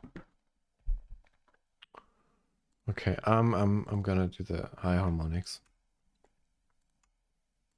Harmonics, high. I need to try it out. Turn it off.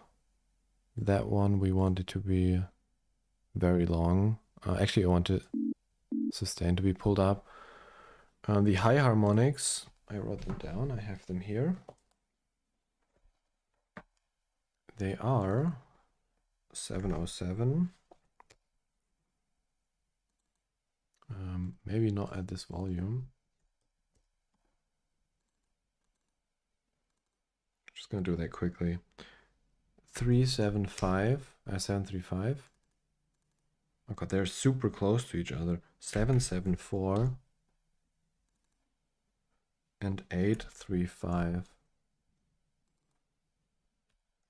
Not sure if they're doing too much, but there they are. Okay, let's see if we can like align them with this thing here. Is there like a shortcut for freezing? I feel like freezing should be down here somewhere.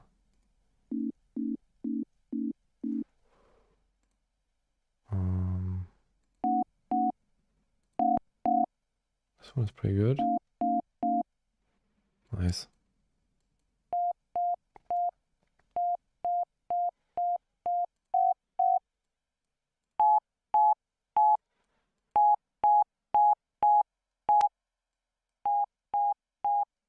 This one is closer. Okay, we need to stretch this a little bit more so we can see it.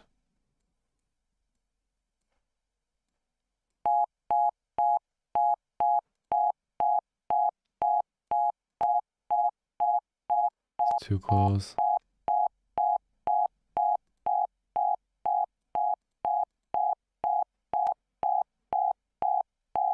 Okay, now we need to get down the relationship.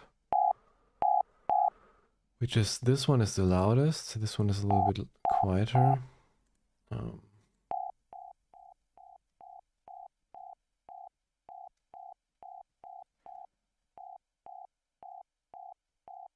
Come on, jeez.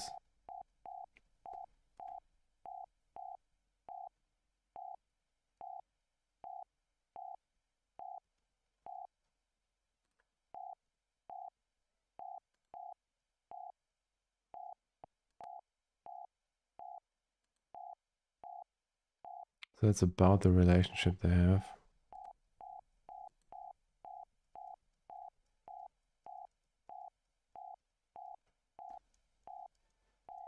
Okay.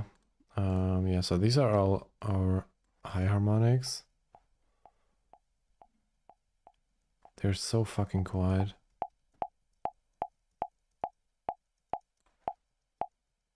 So how do they... Yeah, this one is too loud.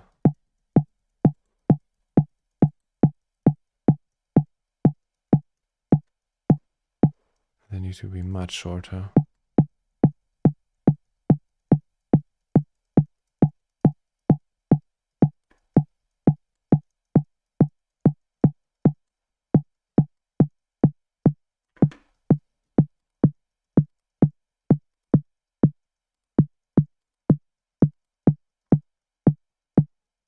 Maybe like that.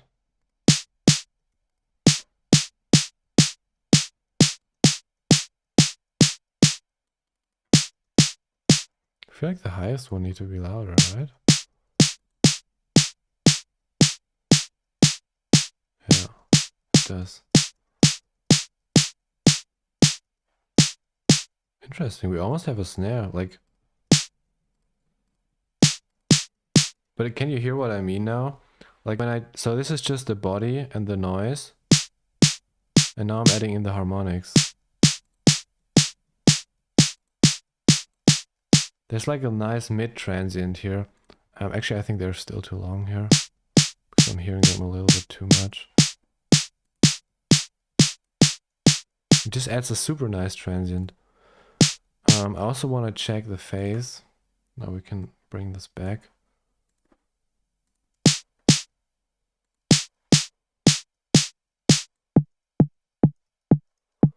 Uh, 147, 174.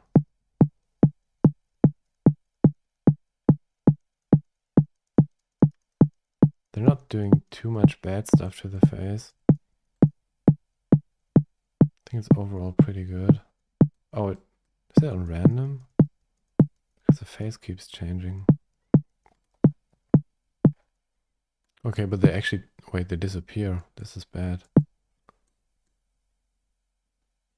174, was it right? Yeah, they're peeking out now, right?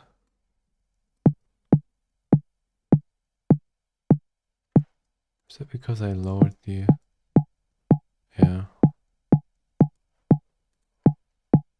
But this is too loud. This is too much. It can't be that loud.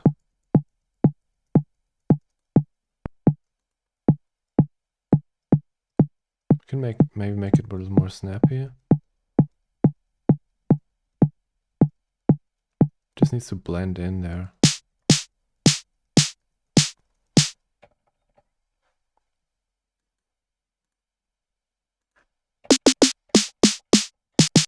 You can hear we already have a snare now.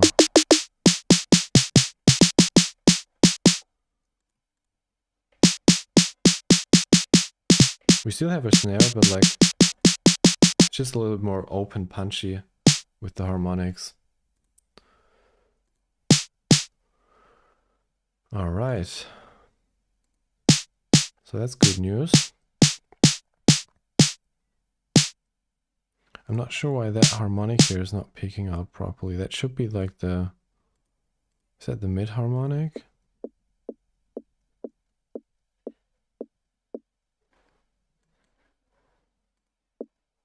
Envelope 3.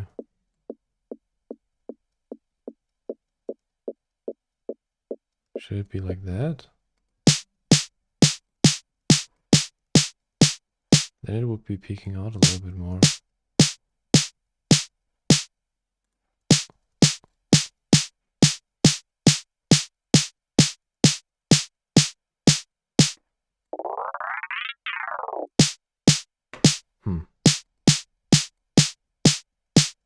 Sounds not too off. How does it look on vision? Looks good actually. So this is getting there. It's a little bit more focus on the low end here when the pitch goes down in terms of the volume. I mean, after all, the pitch may not go that much down.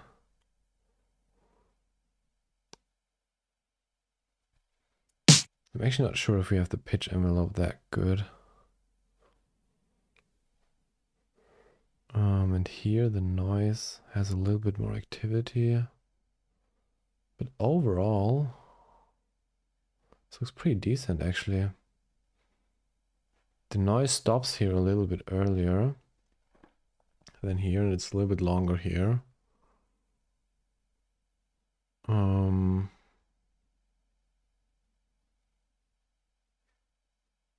How do we do that?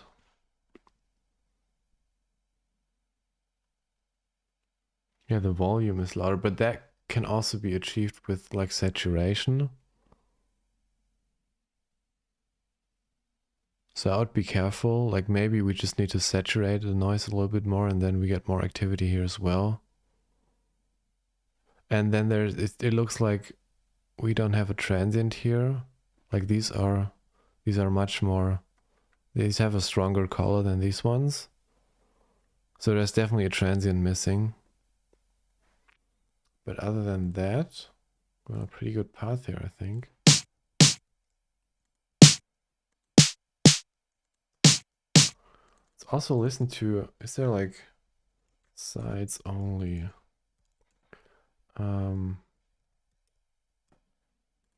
Is there any stereo content? I mean, most of it is in the center, so it's pretty mono.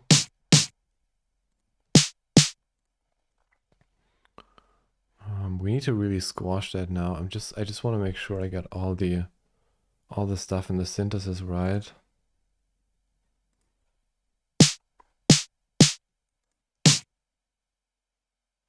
Because the transient is quite interesting here.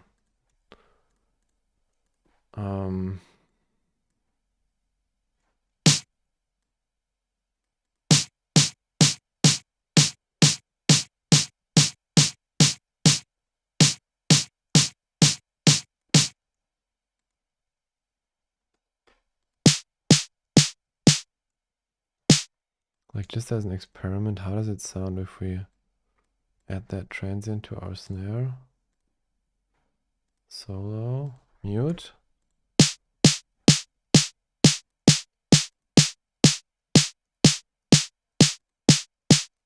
Okay, so let's actually add the transient now. Transient. I'm gonna reset that to initialize preset. Okay, how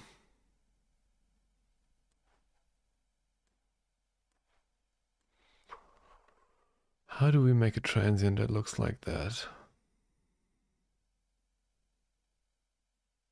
I mean, sine wave and FM modulation maybe?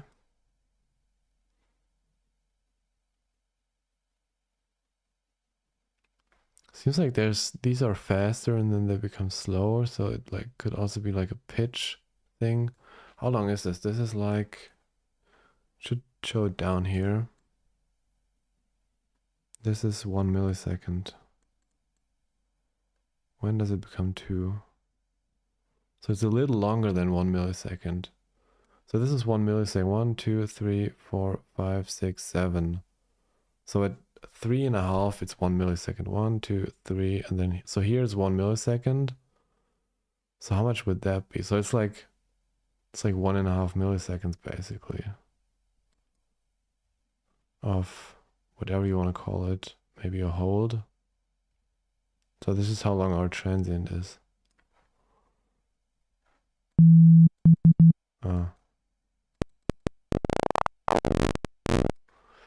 And I'm gonna mute that. Now I want to see how that looks like. Obviously. No, this is the wrong one. I want to see it like here. It's not correct.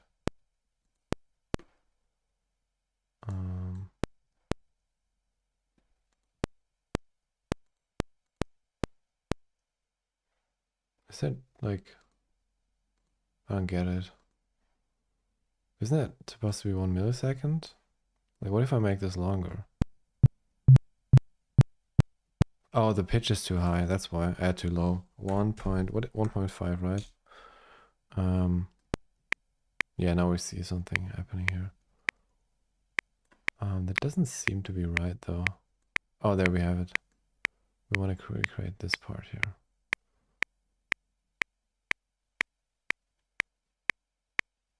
Yeah, so actually it's shorter than that even. It's more like that kind of. Can't zoom in anymore. Or can we? Oh, we can. Nice. Okay. What do we got here?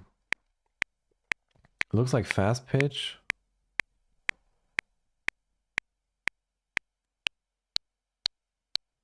Let's change the phase. More like that. Kind of, yeah. But there's like an envelope. And this one is even faster. How do we align that? It's already the highest.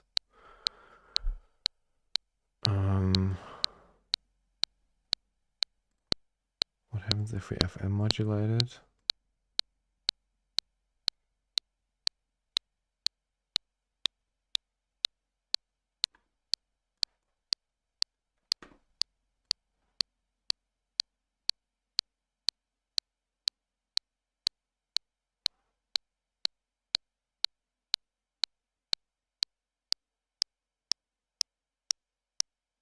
And we do make it faster.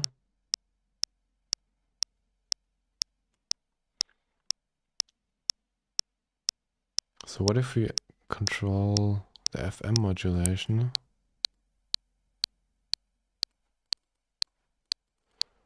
with an envelope or with the LFO?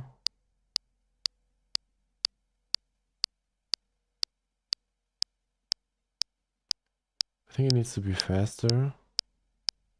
Like that maybe. So this is where it starts now.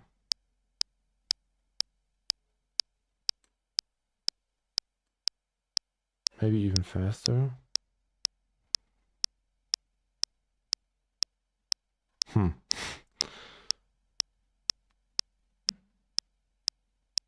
recreating transients is like the hardest fucking shit you can do. Because it's so unique. Okay, and now I'm putting this down. See what happens then.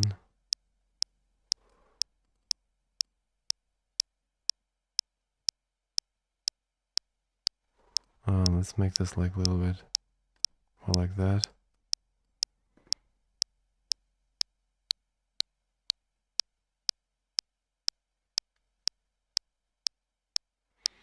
Oh Oh, but it's still too low. What if we, instead of doing that, we control the pitch? But we wanted to go down. How do we do that? Invert.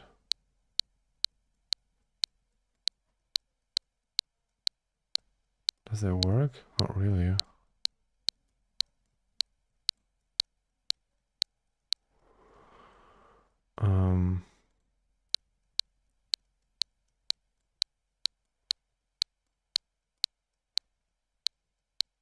What am I doing?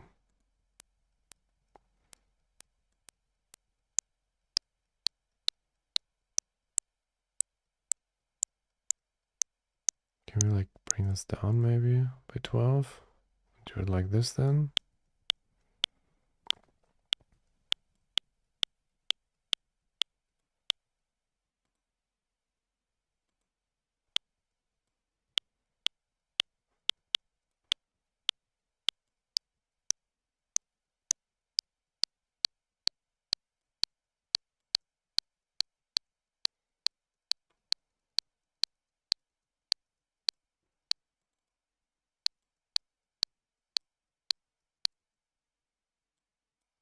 Why is it not changing the fucking pitch?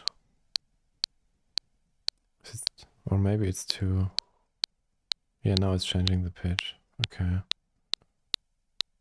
Yeah, this is way too long. Not surprised at all. Oh, this needs to be in envelope mode. Stupid.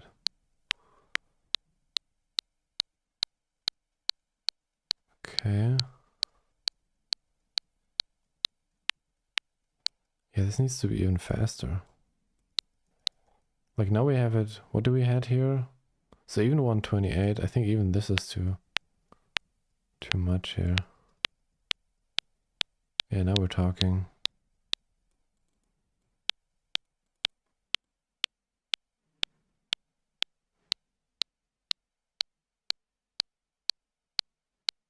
Now we can see what we're affecting here. So this should all stay like that. And then this should go down, yeah. This looks already much better. Okay. I mean, it's pretty close.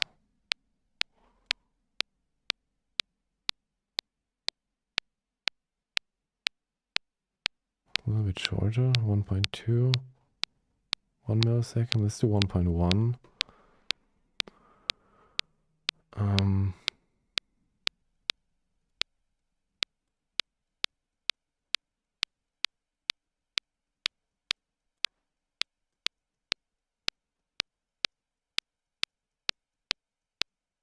What if we do 6? 6 means... No, 6 doesn't... Does it mean it goes even lower? No, it doesn't mean it goes lower. It means... No, it does mean it goes lower, actually. Let's try that out. But if we're at 6, this one doesn't add up anymore perfectly. Okay, I think this is pretty close.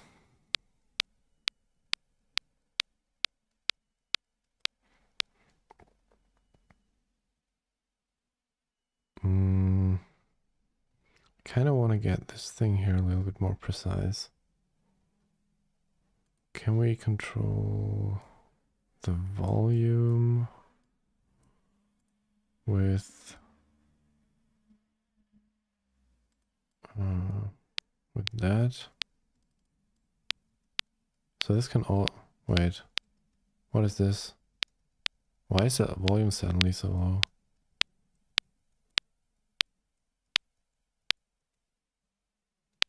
Is it like a side effect? No, it looks good. Just want to get the volume down at the end. So as soon as it starts affecting the volume, yeah, so this is here. This is what we want to go down.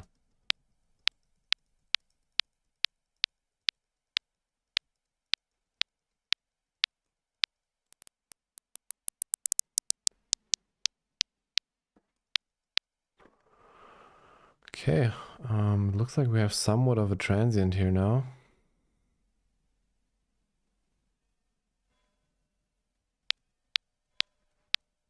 think the first one is not visible. So I don't know how it looks like actually. How does it sound? Sounds a little bit brighter, the original one.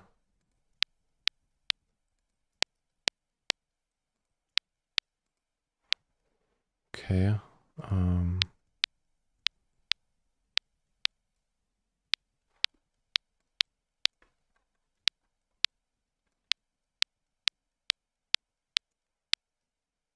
So the original has more low end and more of that.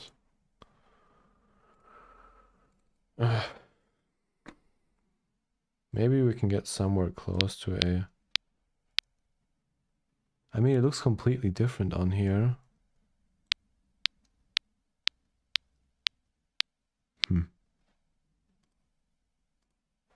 Not too excited about that.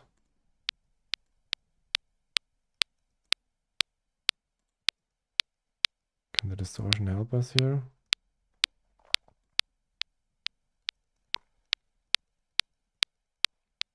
Can add some frequencies.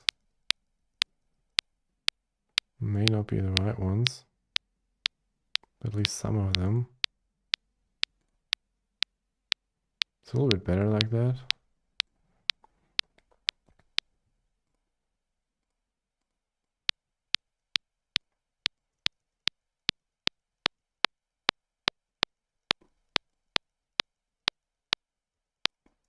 Okay, this is really butchery here.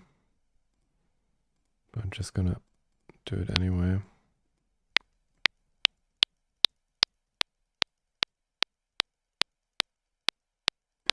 What is that? 7,300 hertz. 7,300 hertz. Let's boost the shit out of that.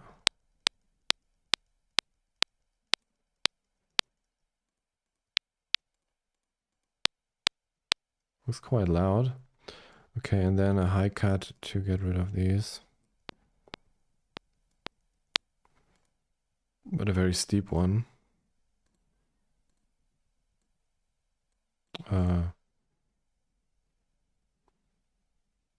What's the issue here?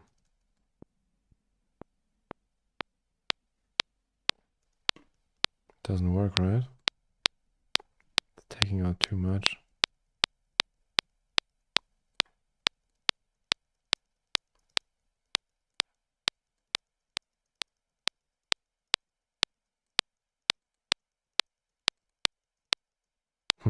Yeah, that doesn't really work.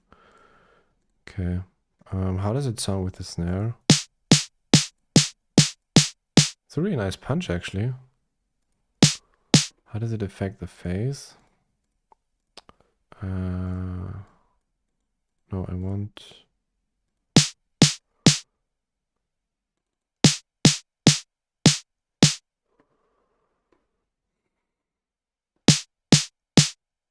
Works pretty good. Yeah, it's like not making any trouble with the phase, actually. I'm really surprised about that. Does not happen too often. Yeah, if you do it too high, it becomes too sharp. So it only works with the snare on this frequency.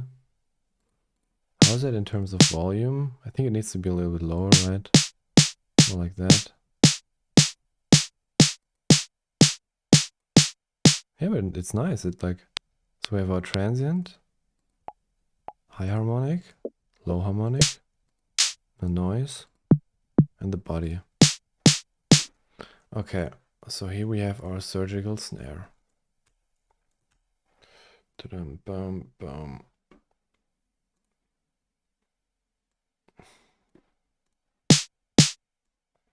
Okay, so now what we need to do,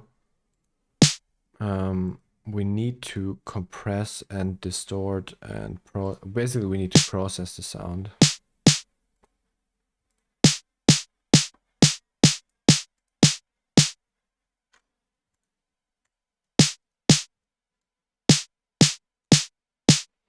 Still very close to the original here. It's just that the beginning is a little bit too loud. Is that the noise? Yeah, that's the noise layer. So that one is a little bit too loud here. Yeah, that's what I meant earlier with the transient. So maybe we don't want it to be that loud.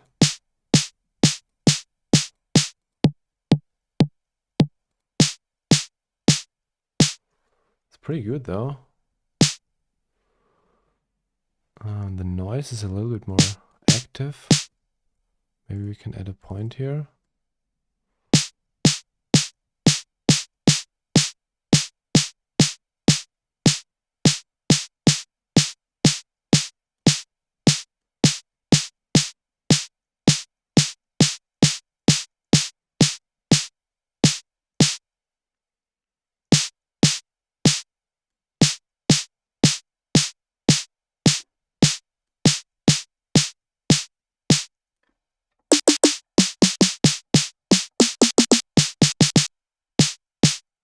Okay.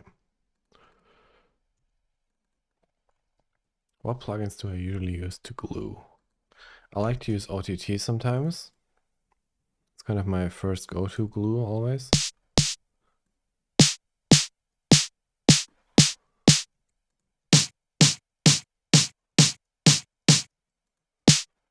We may have to like add like an acoustic layer in here. Just to get a little bit of that acoustic feeling.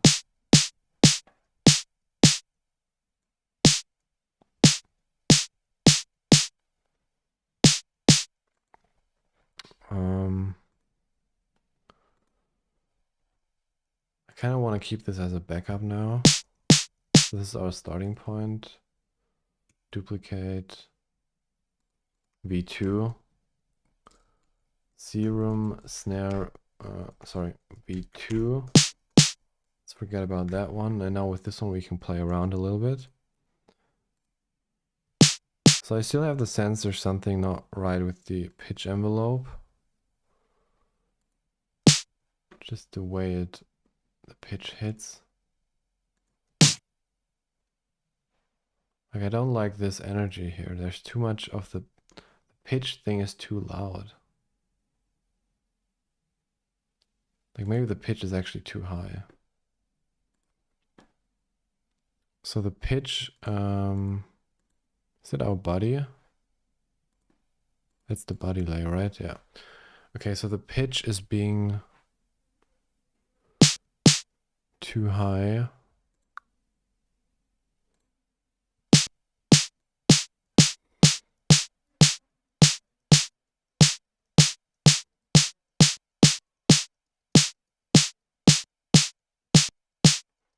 What if it's more like that? At least like energy wise it looks more similar. But I think now the snare is not phase aligned anymore. And probably the waveform doesn't match either.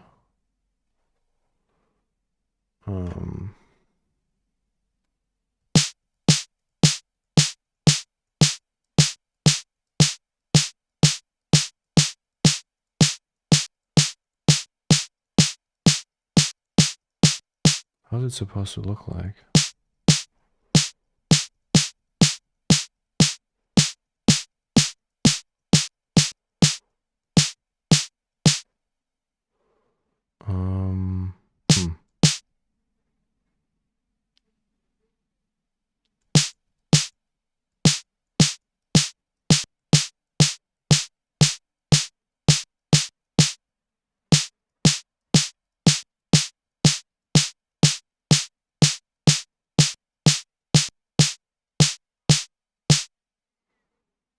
I mean, now we're skipping an entire cycle. That can't be the right one.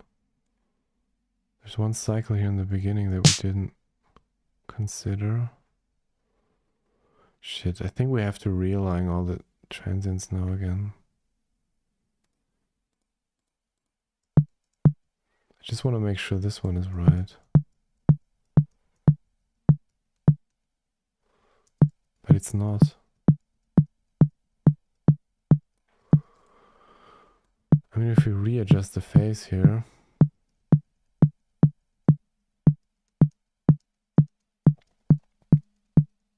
can't really get it to sound like that.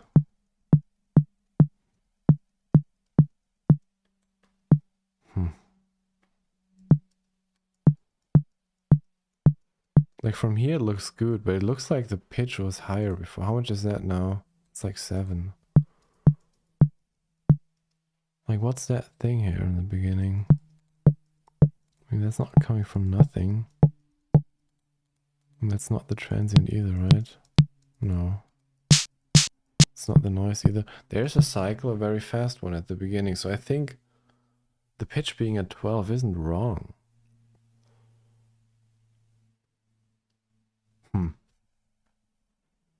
But like...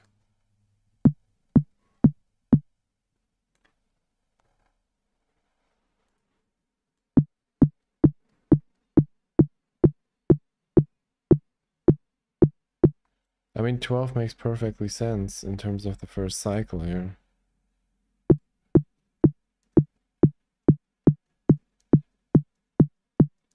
Then it just needs to go more down, which is pretty much what we did, right?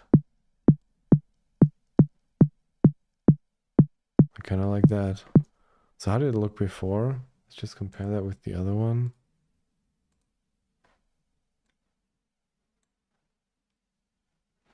Yeah, it's pretty similar.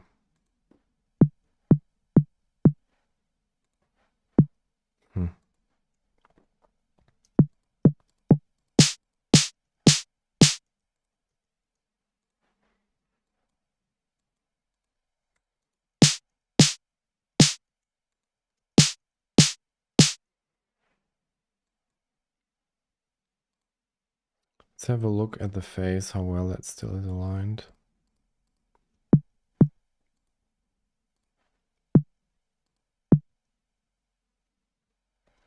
Like, how can I get the energy down?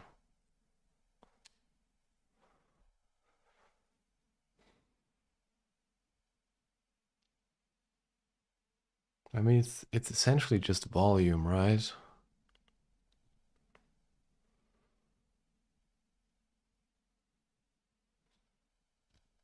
So technically all we need to do is bring down the volume.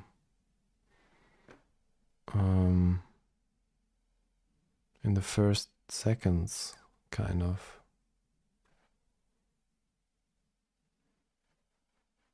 Maybe that's just what we need to do. Maybe we just need to bring down the volume of the pitch envelope.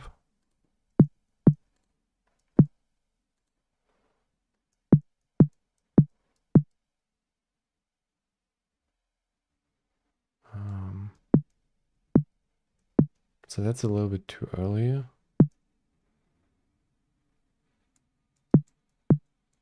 It's more like bringing it down here, right?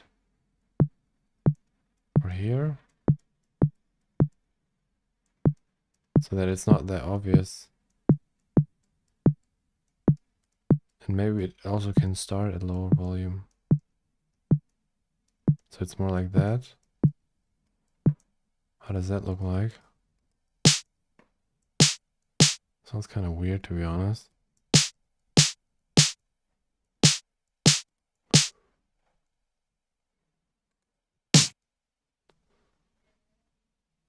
Yeah, maybe it's a little bit too much.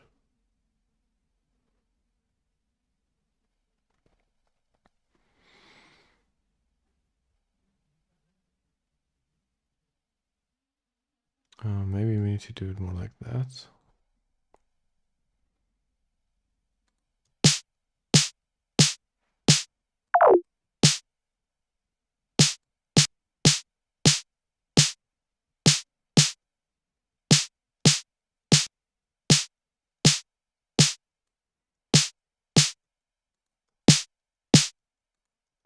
Takes out some of the body, but maybe then we can boost the harmonics to compensate for that. Like we just make these a lot louder.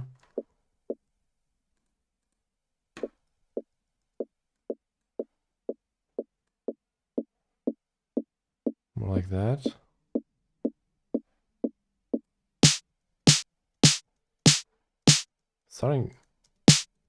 It's starting to sound quite different now. It's actually a little bit more pleasant, the punch. I like that.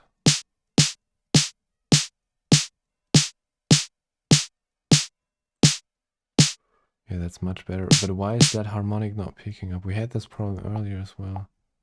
Oh, it's this one here, right? Yeah, why is the highest harmonic not picking up? No, I'm talking to you, mister.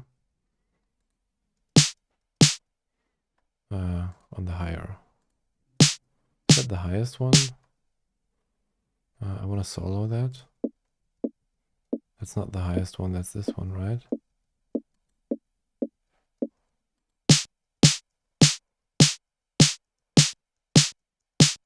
Yeah, now it's pretty close here.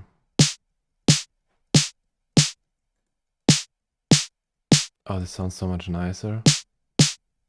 Yeah, the punch is really nice now. Seems like the high harmonics are also not that perfect. They may be related to the phase. We're getting closer, guys.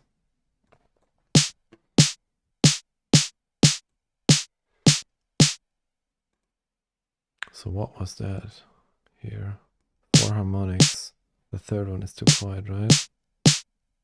There we go. Bring it up as well. Nice.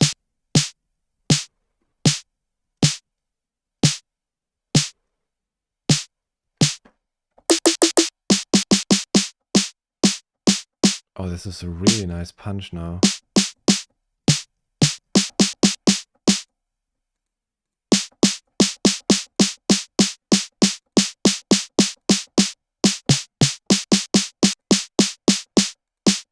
I like that a lot more. It sounds a lot more organic, like an actual snare.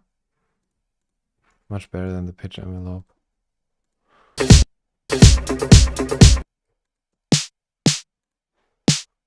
Okay, that's the wrong one.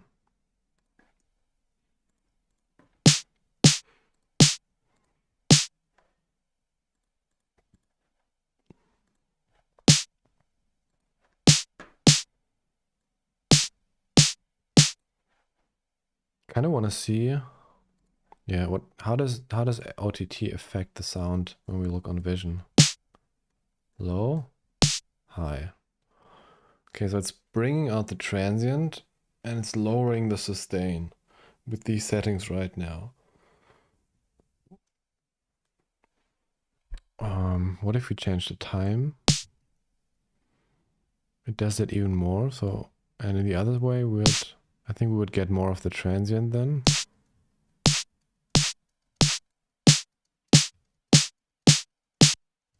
So this is kind of what we want, right? We want the noise to be a little bit better, like more aggressive over time. And maybe we bring down the compression a little bit. Because we don't want it to be that aggressive. Actually, now the low end becomes a little bit too much, I feel like, compared to the original. I think it's fine. There's still a little bit too much of that pitch energy here. Not a fan of that. Maybe we'll have to bring it down even more. Like here, that part.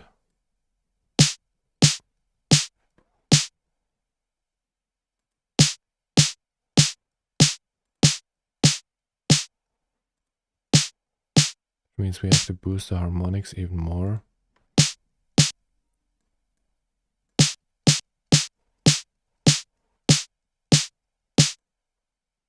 They're quite loud now. I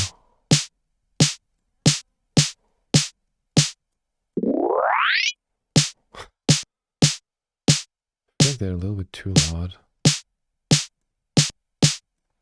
Or maybe just too long.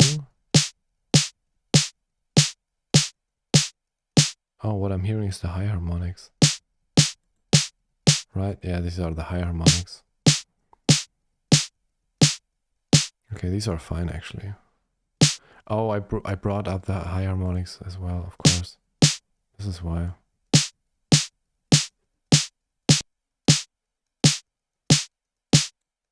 We We can actually bring the very high ones also up. Just notice that they can be a little bit louder.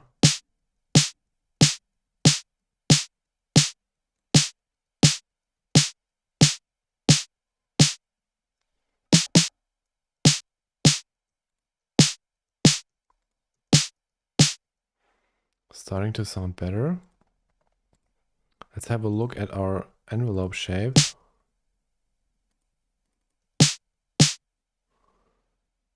It's a little bit too loud.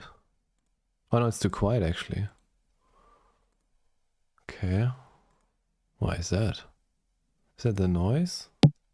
Like, what's the problem here? Doesn't seem to be the noise, right?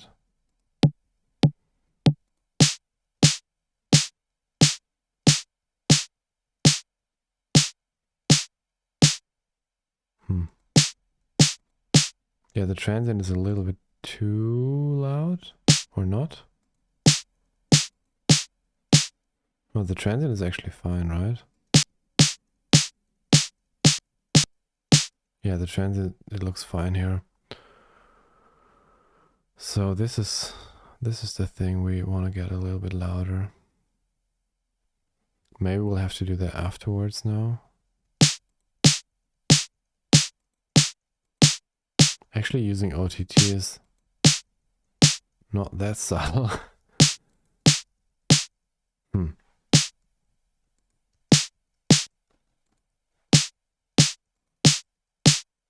I mean, it makes it really punchy, but like, let's like skip OTT for now. Like, we need to glue this a little bit together and maybe even distort it a little bit, or like destroy the sound a little bit.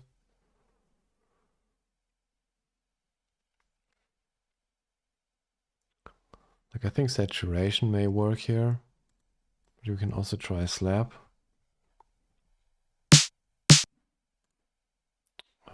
Turn this off.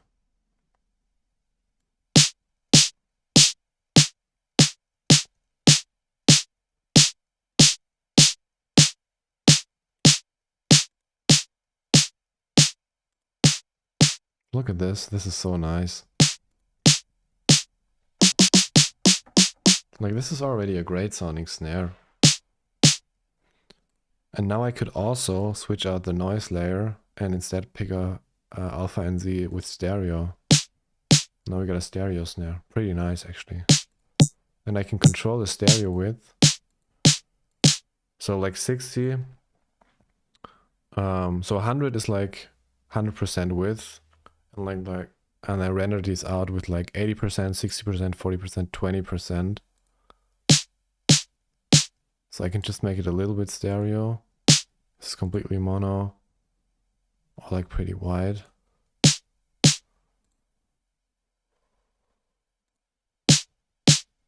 Actually very nice.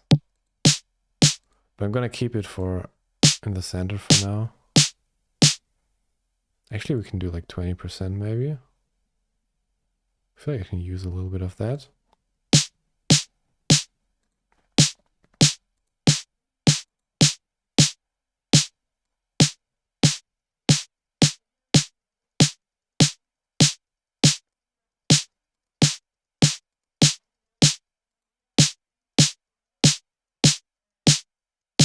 What did it boost?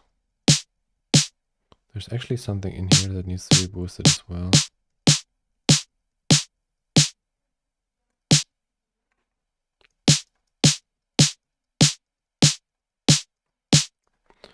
So the trick to make these snares a little bit more alive, I'm not going to do that here because it doesn't need that much frequencies, but if you need more high frequencies, you use a dynamic band and then you get like,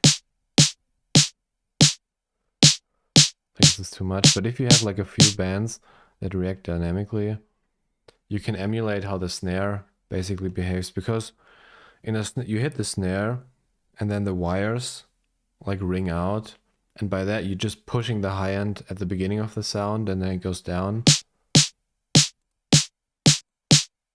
And it just boosts the snare in a really natural way if you use like dynamic bands.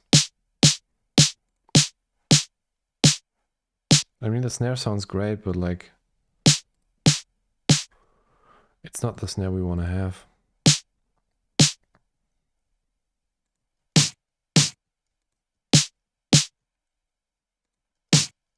It has this like dirty, distorted sound. So everything that makes it more tight is not really what we want. Maybe we need to like saturate it a little. Yeah, it's kind of like that. But obviously that's not what we exactly want.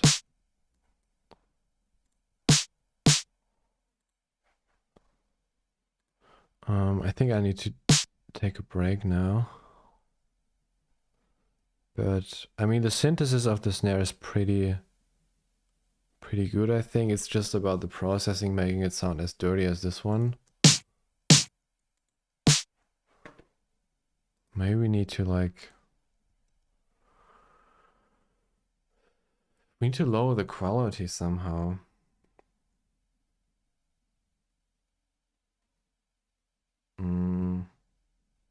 Maybe our flavor could do something like that. What's the other plugin? The lo-fi thing? Mello-fi?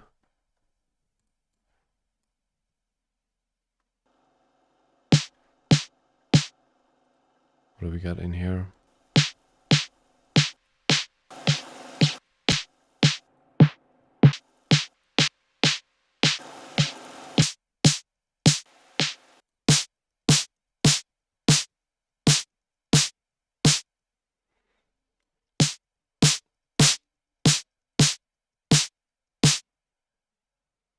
The low end is a little bit too punchy. We want to get rid of that.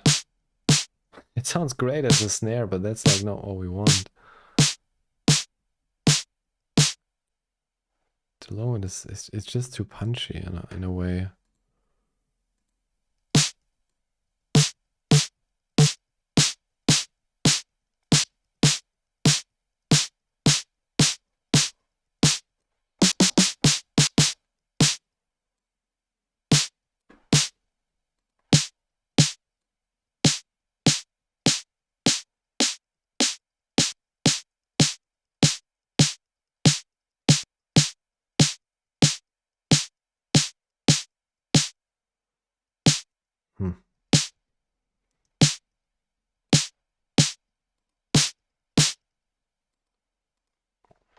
It needs to be a little bit like that, but then more dynamic, and the noise is... It should fade off faster, the noise.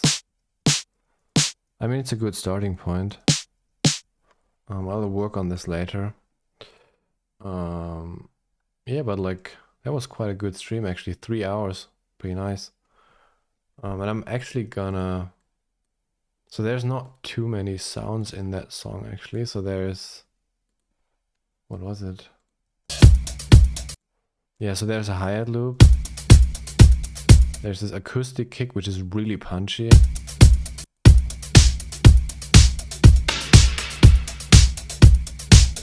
And then there is... Wait, let's turn all this off.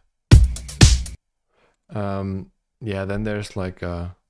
Yeah, we have the hi-hat, the kick, and then the snare. And basically some noise. So let's see if I can fix that tonight and get all of that going.